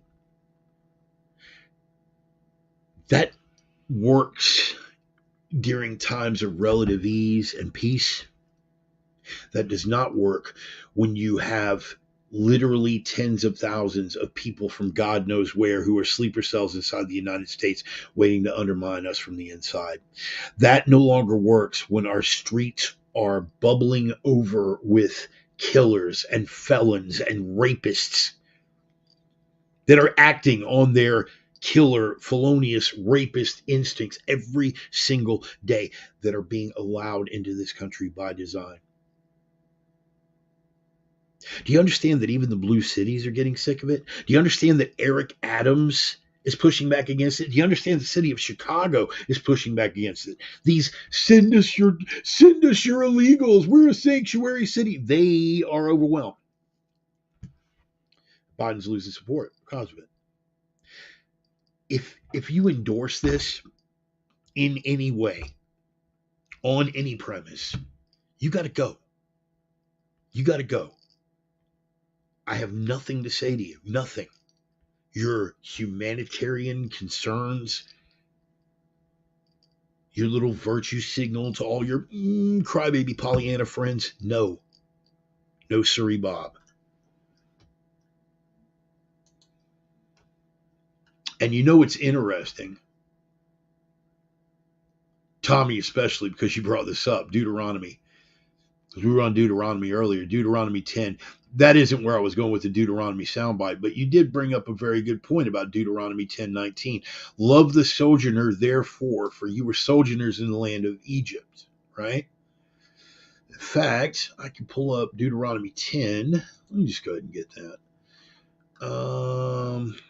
Deuteronomy 10. Here we go. I'll pull it on down here from 19. He executes justice for the fatherless and the widow and loves the sojourner, giving him food and clothing. Love the sojourner, therefore, for you were sojourners in the land of Egypt. Two things I'd like to say in retort to that, Tommy. And I know you feel me. This is Tommy. Don't think this is me going, yeah, man. Well, no, dude, because I totally understand. This is a discussion that you and I are having with regard to a deeper analysis on that passage in context. First of all, Israel doesn't take care of the sojourner. Israel certainly shows no grace to the sojourner. But it doesn't surprise me that the so-called chosen are ignoring that passage and every other passage from the Bible because they are Christ deniers and Christ killers, if we're honest. But beyond that, getting back to the psalm that we talked about in the opener, blessed is the one who grabs your little children and smashes them against a rock. In the opener, I gave the full context for that verse. It is one thing. Look at what the Lord commanded us. Look at what the Lord commanded Israel to do, the Amalekites. Why? Because the Amalekites were the enemy. They were not sojourners. The enemies of the nation, again, in the previous verse before that psalm, raise it to the ground. They come seeking to destroy, and there is no such obligation to treat them like a sojourner. You don't treat an Amalekite like a sojourner. Does that make sense? Does that stand to reason? These are not sojourners. These are enemies. They seek to destroy from without, and they are being aided by those who seek to destroy from within. And they want to hide because it's all about the hippie Jesus. Never about the fire and brimstone God. It's all about the hippie Jesus. They want to hide behind that. The spirit of good Christian charity. And these poor families, they know what they are doing. They know exactly what they are doing. And I'm going to call out my own folks here. Any evangelical out there who's fallen for this, saying we need to be more Christ-like, count you among the Amalekites. Ooh, that was harsh. Deacon Mark, am I out of line here? Let me know. Pray for those who persecute you. Yes, by all means, pray for those who persecute you. I'm going to pray that their souls are clear when they meet God. And in the meantime, I'm going to arrange the meeting. There's no more words to be said here. There's no more words. We're already past the threshold. We passed that threshold a long time ago. But again, I've gotten off topic. He mispronounced her name. The mother was very upset about it. She was more upset. So the next day he came out and he apologized. He apologized not to the mother, not to the American people. He apologized to his Democratic base. Again, you can't even make this up. Of all of the things that he's done to undermine and destroy the United States of America, to undermine us economically, socially, militarily, strategically, all of the things that his regime has done, again, because, all the things the regime has done. And he apologizes to who? He apologizes to his base because they got upset that he referred to that killer as an illegal. Yeah, she was killed by an illegal. It's only one of thousands killed by illegals. That's not comforting, Sparky.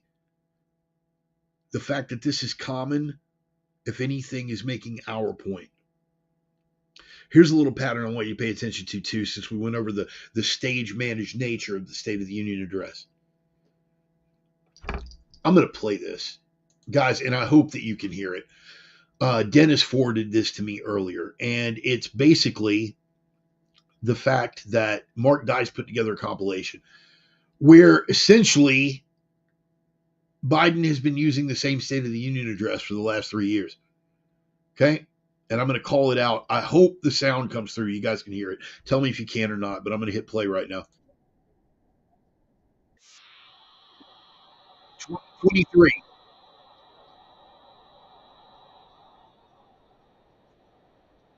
2024, same quote. 2022, 23, 24, 22, 23.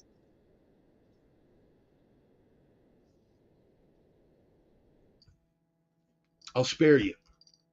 I don't even know if you can hear it, but I'll spare you. You can look it up. Just Google, did you notice, ? Mark Dice. It's on YouTube.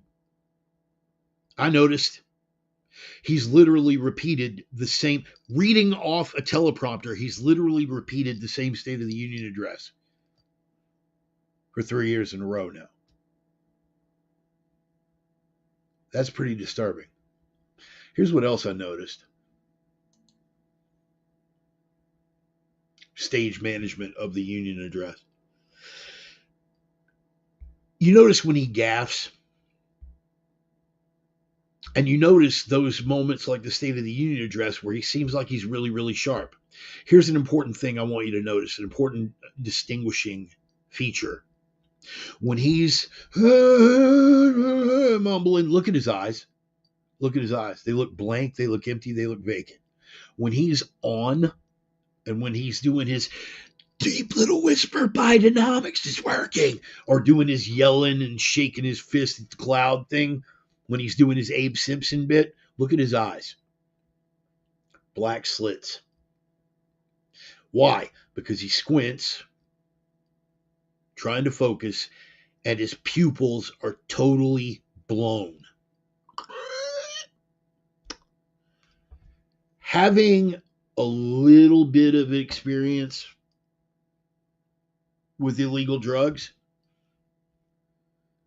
I can tell you that that is indicative of a man who is being injected with a cocktail of stimulant drugs.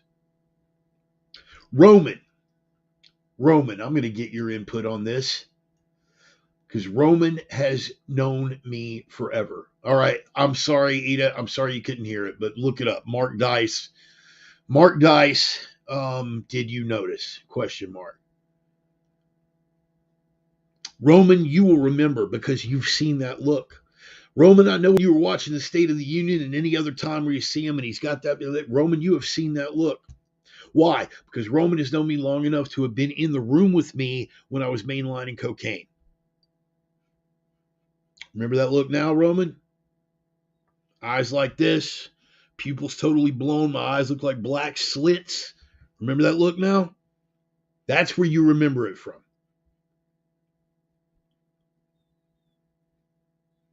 That's where you remember it from.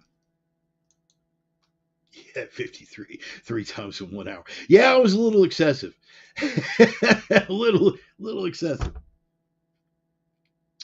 But you've been in the room with me when I'm mainlining cocaine, and what happened? My eyes went to those black slits because they narrowed down and the pupils were totally blown. I am not suggesting that they are injecting Joe Biden with cocaine. That is not what I'm suggesting at all.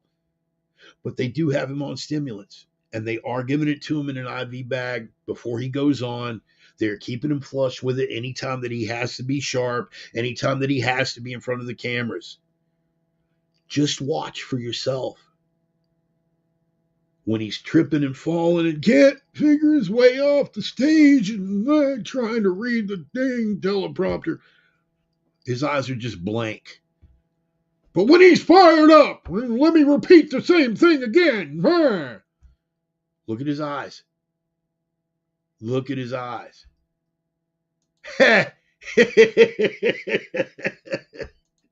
No comment, Dennis. And actually, Dennis, the only cocaine I did on that trip was pharmaceutical cocaine, and it was liquid, but I actually took it nasally. I was not banging. But yeah, right, Joel. Hey, man, yeah, Joel, you've definitely seen that look. Am I wrong, Joel? Am I wrong? Right? You've seen that look in me and dozens of other people. Roman's seen it in me. They've got the man on stimulant drugs, and that's fine. I get it. You have to do that kind of stuff for the optics. I totally get it. But that's the kicker, man. He apologized to his base for calling a murderer the wrong term. He's not an illegal. He's undocumented.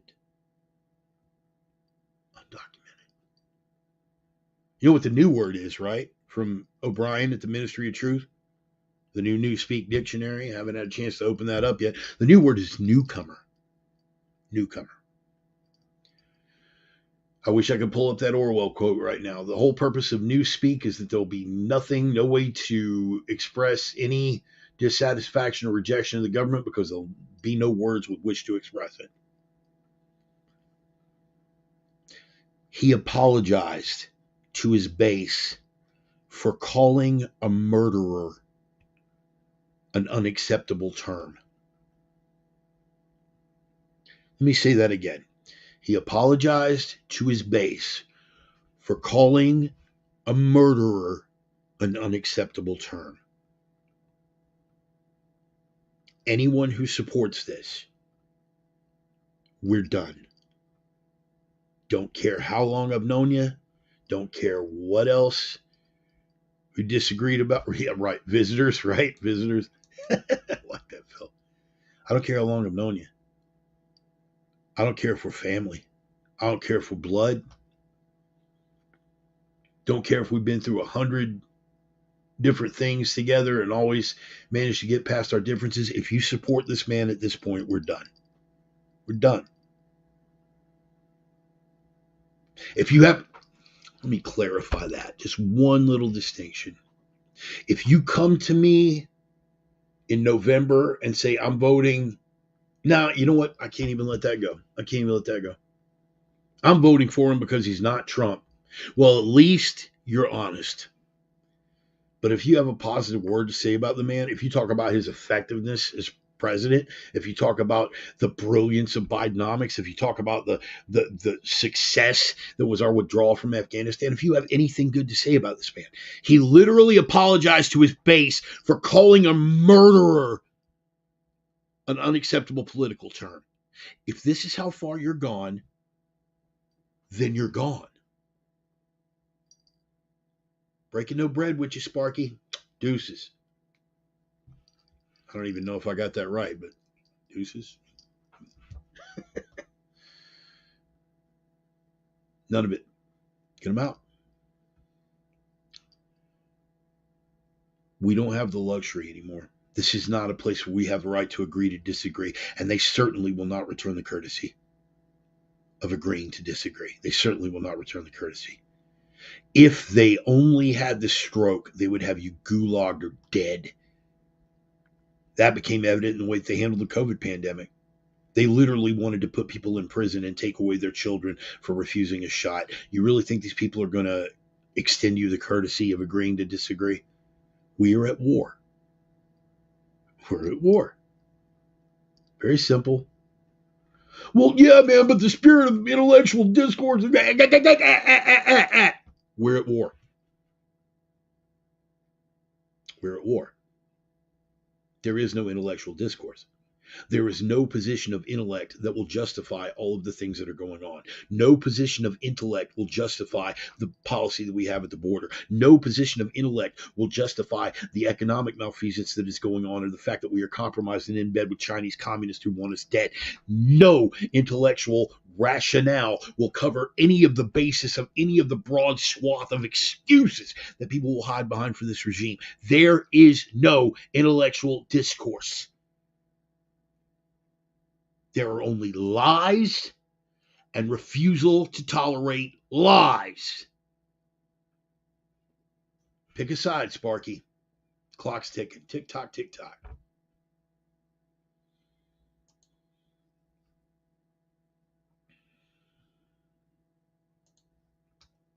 Things are looking bad. Things are looking very, very bad. But you know we don't do black pills here. We do not do black pills here. We do not do black pills here.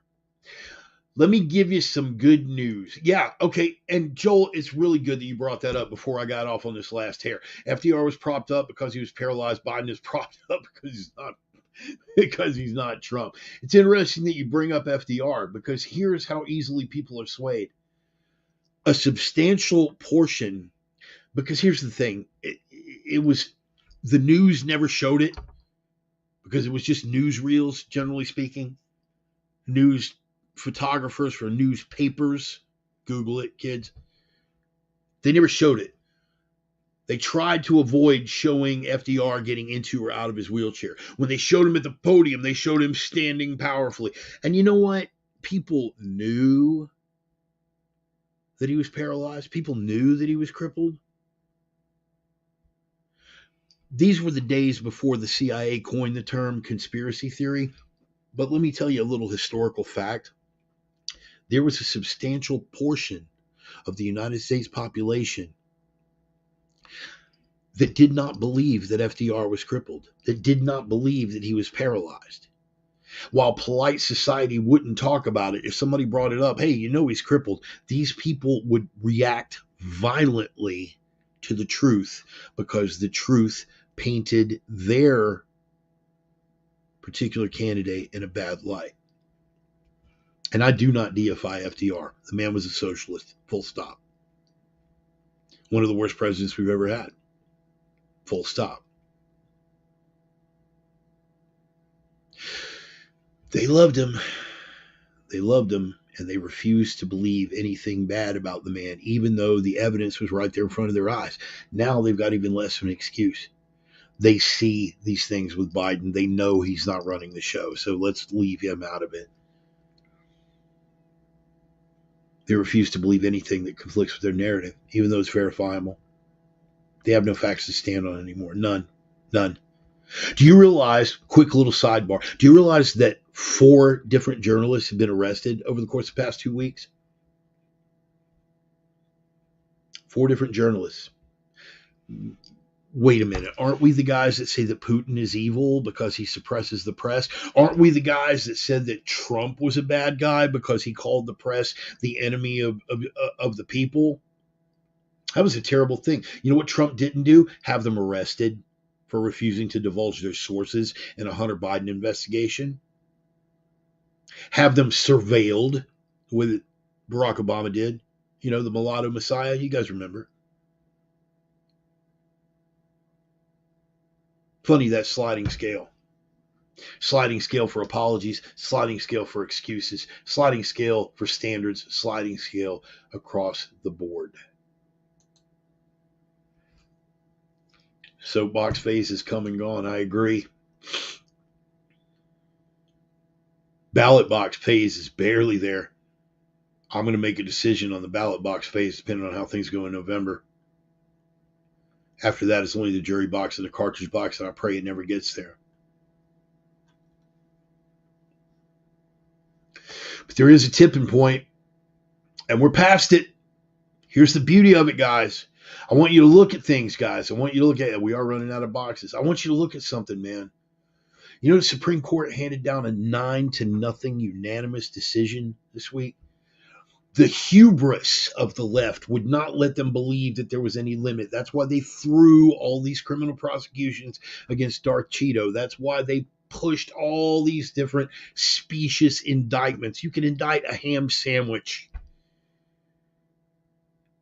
91 felony counts he's been indicted for. Not a single conviction yet. We're still waiting, Sparky. Plenty of indictments and accusations for the Russia collusion thing. Still waiting for that. Still waiting for that conviction, Sparky. But they thought there was no limit, and then they got too bold, as they always do. And they said, "We're going to kick him off the ballot." I want you to ponder this. The same people that are saying existential threat to democracy say that the only way, first of all, they're trying to keep Trump from running, and they're putting the squeeze on Robert Kennedy, RFK Jr. They're putting the squeeze on him to keep him from running. Apparently, the only way to save democracy is to keep everyone off the ballot but your guy. Who knew? Another reason why there is no logical basis and no reason to talk to these people anymore. None. The children, treat them accordingly. But here's good news. 9-0, the Supreme Court said, no, you can't do that. You can't just kick him off the ballot. Yeah, that was absolutely brilliant. The threat to American democracy must be defended. 9-0. They tried to kick him off the ballot. He's not even been accused or indicted formally for insurrection. He has been accused verbally, but he hasn't even been put on trial for anything related to insurrection. And yet Colorado was going to say, you can't run because you were an insurrectionist. 14th Amendment. The Supreme Court voted 9-0 that Colorado could not do that. And what are you going to say? Anything else, it would have been, oh, it's a partisan court, and it was all Trump-appointed judges. Even the diversity hire judges, Ketanji Brown Jackson and Sotomayor, neither of whom would have even been allowed into law school were it not for affirmative action. Look that up. They are the diversity hires of the Supreme Court, and they even voted against it. At some point, you can no longer sustain it. This is why. They look like they're having a good run right now. They look like they're having a really, really, really good run right now. All of them do, culturally, politically. All the people that are supporting this sickness. Why do you think we're getting all down?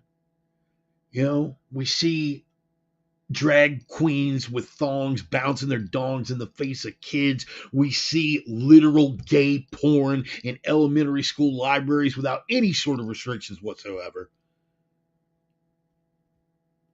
We see the culture rotting from the inside out. We see Chinese immigrants walking across the border. Illegals. I'll say it. Chinese illegals walking across the border, all military-aged men. We see our very president financially compromised to the Chinese Communist Party. We see all the things that are going on. We see, because we have eyes and a spine, we see the mainstream media running cover for it, and it's really, really easy to get depressed. And I say, don't do it. Don't give in. No black pills. When do they reap it, man? Come on. They're just getting away with all of it. They're just getting away with all of it.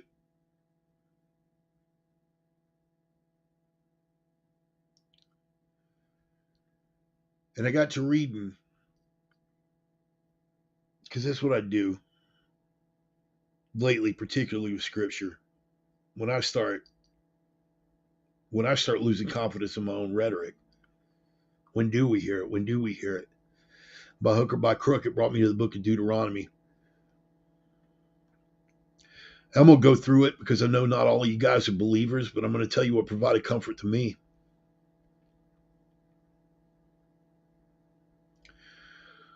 Deuteronomy chapter 32. Feel free to turn in your Bibles if you got them. Starting with verse 15. And he forsook God, which made him, and lightly esteemed the rock of his salvation. He lightly esteemed the rock of his salvation, took him for granted. What are a lot of Christians saying now? That we need to turn back?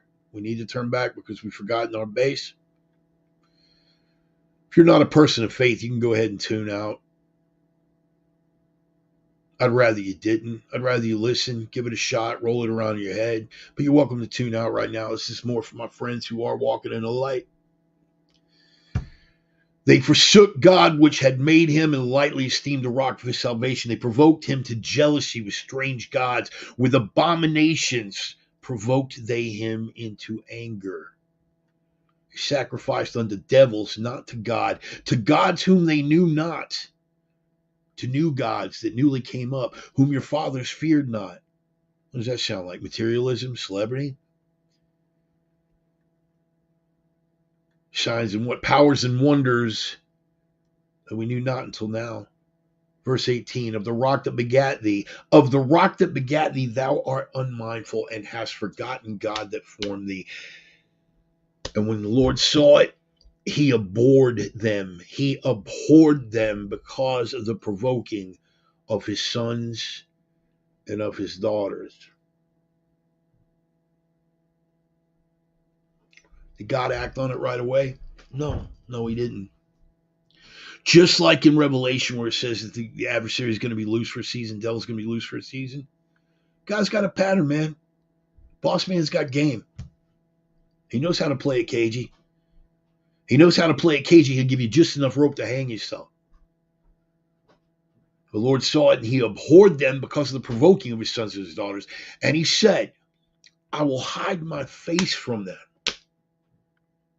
I will hide my face from them. I will see what their end shall be, for they are a very froward generation, children in whom is no faith. In other words, I'm not going to show you my hand.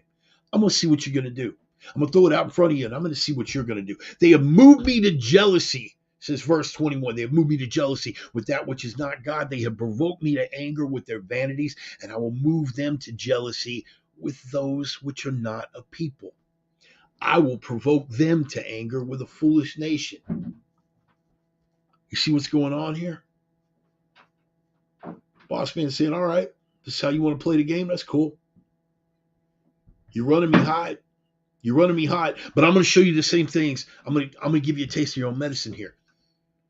Verse 22, for a fire is kindled in mine anger and shall burn unto the lowest hell and shall consume the earth with her increase and set on fire the foundations of these mountains. In other words, get ready, son.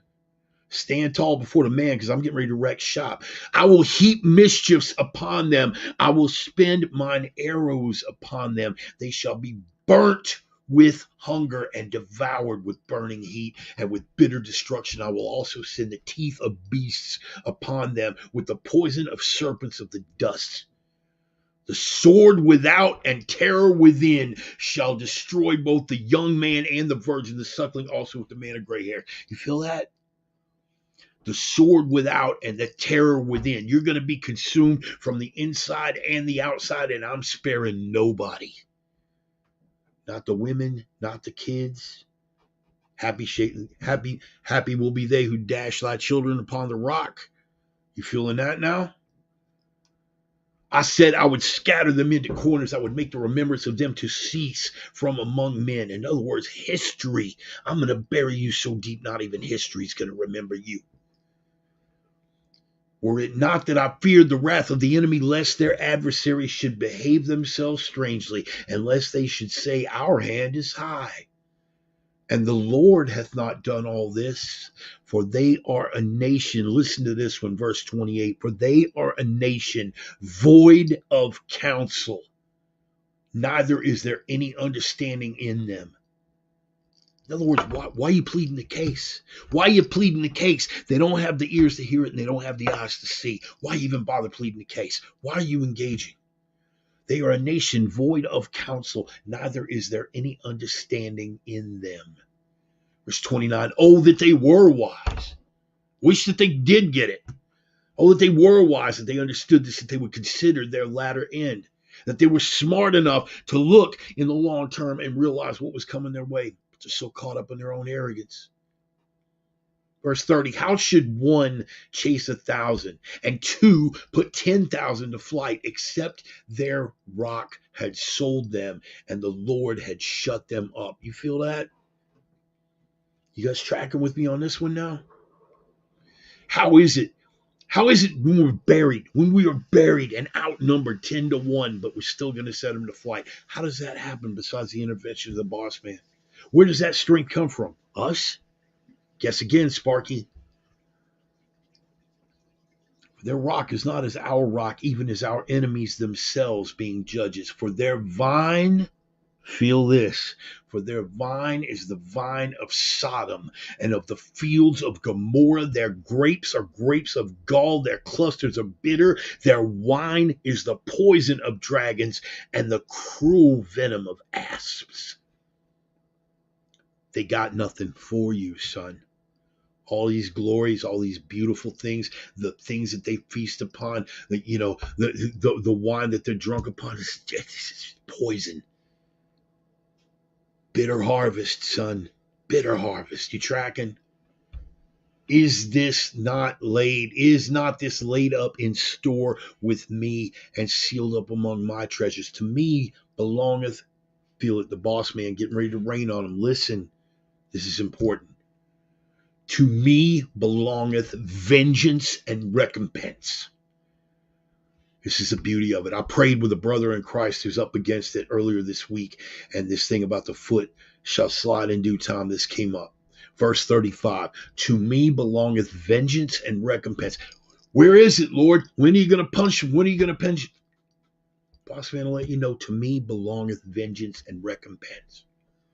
Their foot shall slide in due time, for the day of their calamity is at hand, and the things that shall come upon them make haste.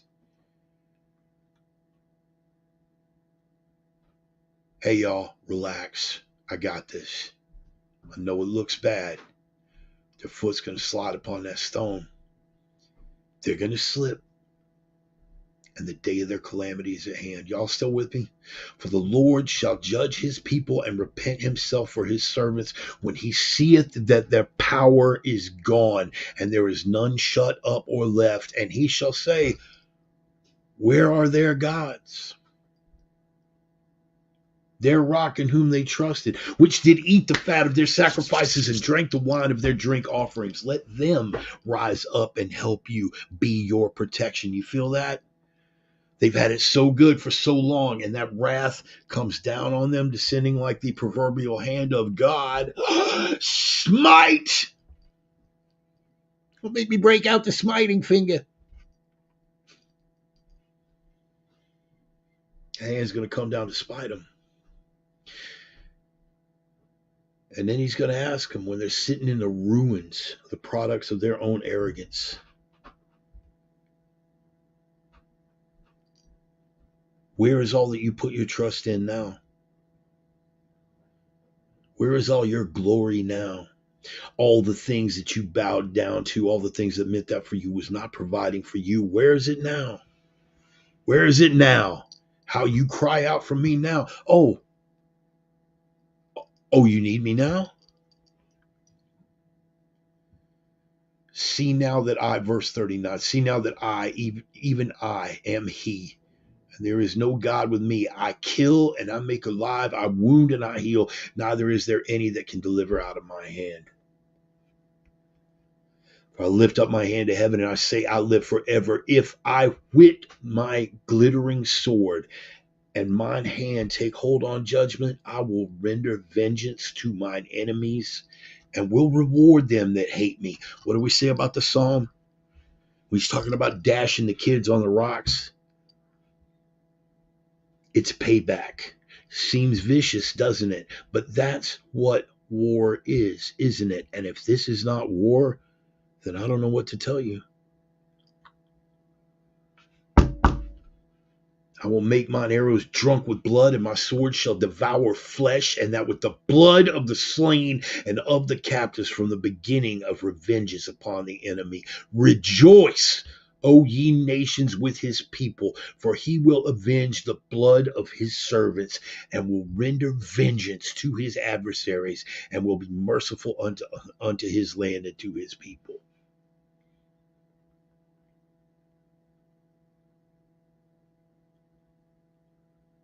That's what got dropped in my lap when I went searching, when I was having my moment of doubt. That chapter, I hope you can find comfort in it. Because a lot of y'all out there worrying right now. We live in the world, but we are not of the world. If we are walking with the carpenter, we live in the world, but we are not of the world. Y'all feel me?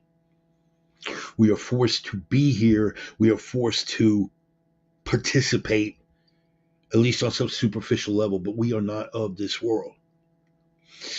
But we are not unaffected by the things that go on in this world. And with all this evil, man, all this evil. Guys like Sam Smith making millions of dollars out there doing satanic rituals on stage. What? Tens of thousands, hundreds of thousands of child sex trafficking victims. Ponder that. And our so-called leaders enabling it. So much so that when we finally get a victory, we can't even acknowledge it anymore. Real easy to get down. But I want you to go and I want you to read Deuteronomy 32, and I want you to read it and read it and read it until it sinks in.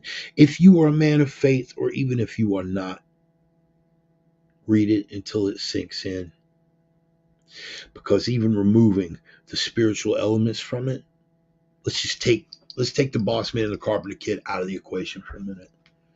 Read.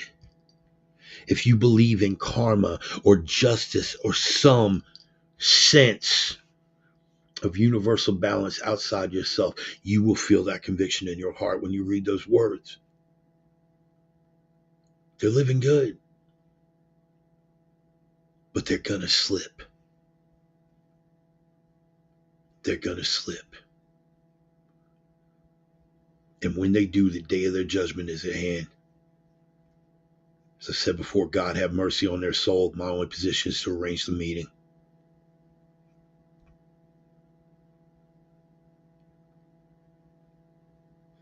Keep that strength. No matter what. No matter how bad it looks from the outside, remember that perception is controlled by the very people that want you dead. No matter how hopeless it may look, remember that very perception is controlled by representatives who want you demoralized. You understand? This is all being done with a purpose. Do not give in. Take that strength. And if you are a man of faith, look up to the sky.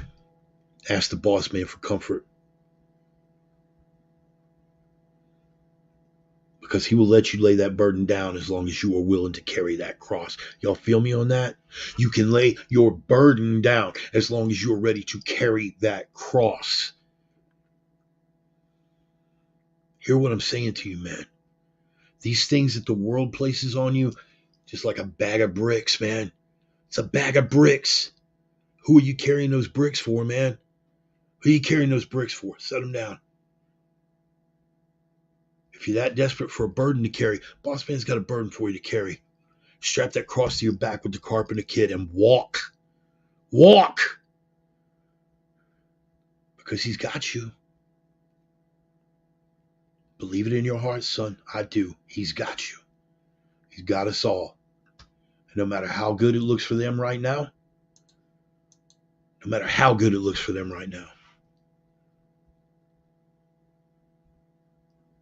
read your Deuteronomy 32.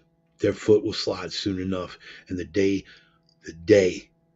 their judgment is at hand. Believe it in your heart, man. Focus on the ways that we are winning and be ready to accept when we get a win. They're going to be fewer and farther between as we go on. But keep your eyes, your heart, and your mind open. And know that at the end of the day, Boss Man's got your back. Boss Man's got your back because Carpenter Kid paid for your soul. You feel me? Never lose sight of that. We got to live in the world, but we are not of the world. And when we see those judgments taking place and being unleashed on the world, you will know. You will know. You will feel it in your heart. Feel it in your heart. Every knee shall bow and every tongue will confess. I'll be the first to step up to that line. We'll close with a prayer.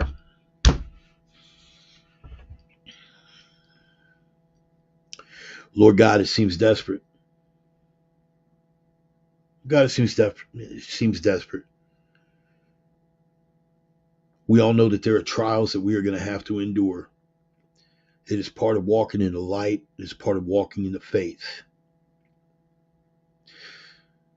True strength is not giving in to hopelessness. True strength is carrying that light through the darkness, Lord. Let me be that light that carries through the darkness. Let me be a voice and a vessel for your will and your word in this world. If there are people out there who are doubting, if there are people out there going through a time of crisis, there are people out there who just can't shake that overwhelming sense. And I know you know their heart, Lord. You understand where they're coming from. They can't shake that overwhelming sense that all is lost. Restore their faith. Even if it's just some small spark that starts a small fire. Let that fire catch air and burn, Lord. Let that fire catch air and burn in their hearts. Keep them walking in the light of truth and the truth of light. Keep us on the path. And give us the strength to push through and the clarity and the discernment to tell the truth from the lies. I ask these things in the name of the risen Christ, whom I ever serve. Amen and amen.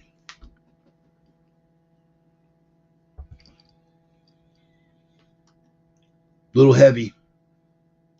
Deacon Mark, we are not promised comfort in this life. Tribulation, yes. Worrying about either is lacking faith in God's plan. Deacon Mark, that is why you were Deacon Mark.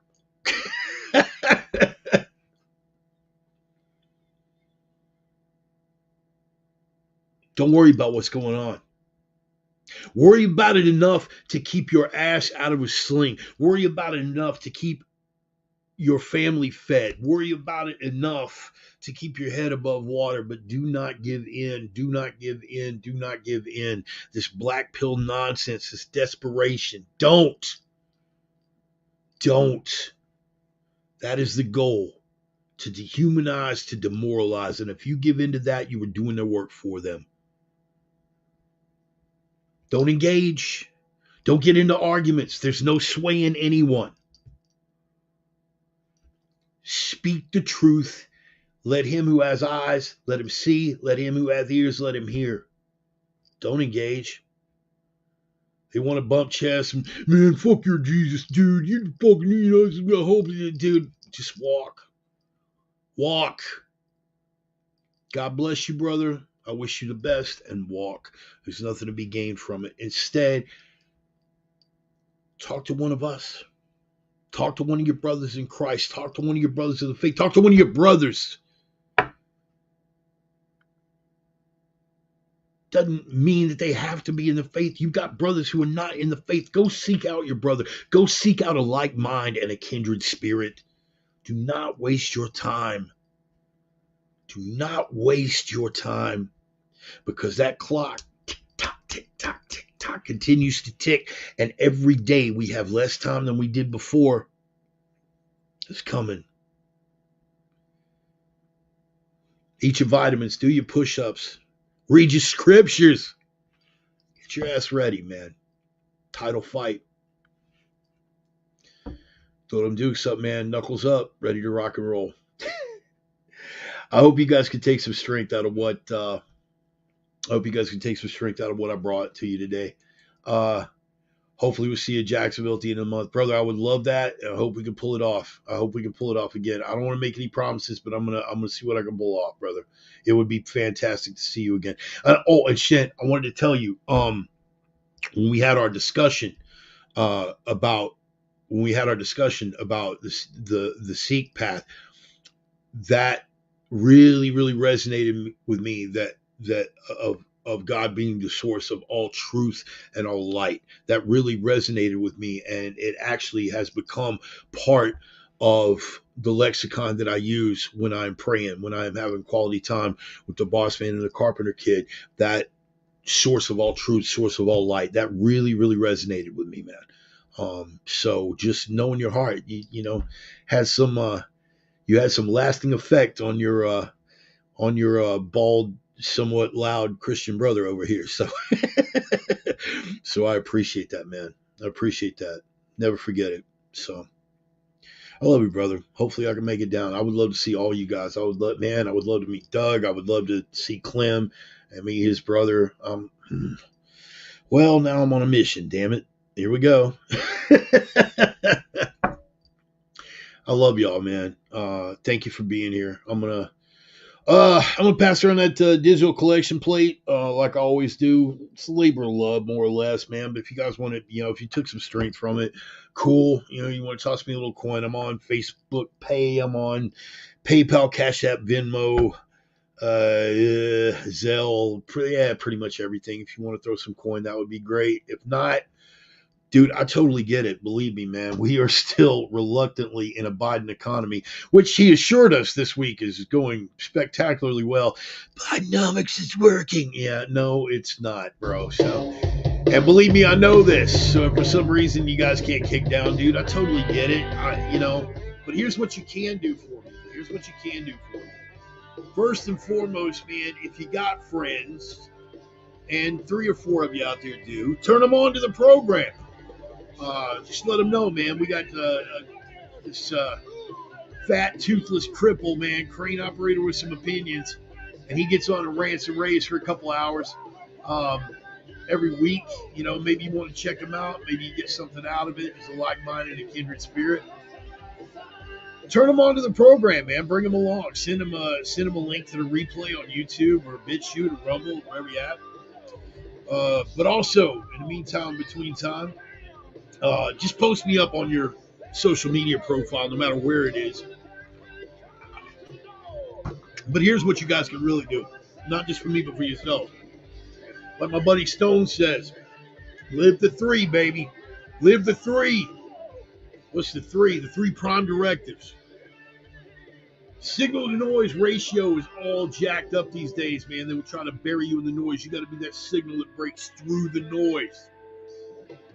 The ratio of light to darkness is equally jacked up.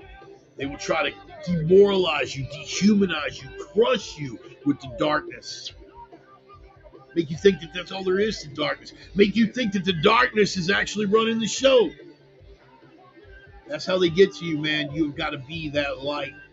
You got to be the man that carries that light to punch through the darkness. You got to punch that signal through the noise. Which brings us to our third and final rule, the iron rule above all. You have got to be strength in a world full of weakness. I'm talking about strength here and here and here, sometimes even here. Because without the strength, nothing else matters. Without the strength, you will not be able to punch that signal through the noise. Without the strength, you will not be able to carry that light through the darkness, and you won't have the tenacity to stay on the path to carry that through the darkness. So strength above all, man.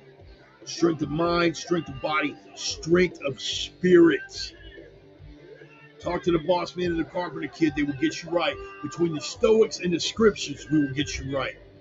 I love y'all, man. Appreciate every damn one of y'all for being here, man. Thank you so much. So much. Good to be back home, y'all. Good to be here with you this Sunday. I love y'all. Take care of yourselves. Take care of each other. God bless you all. Peace. See you next Sunday. Ooh, wow, I'm looking at it. I love y'all, man. Peace.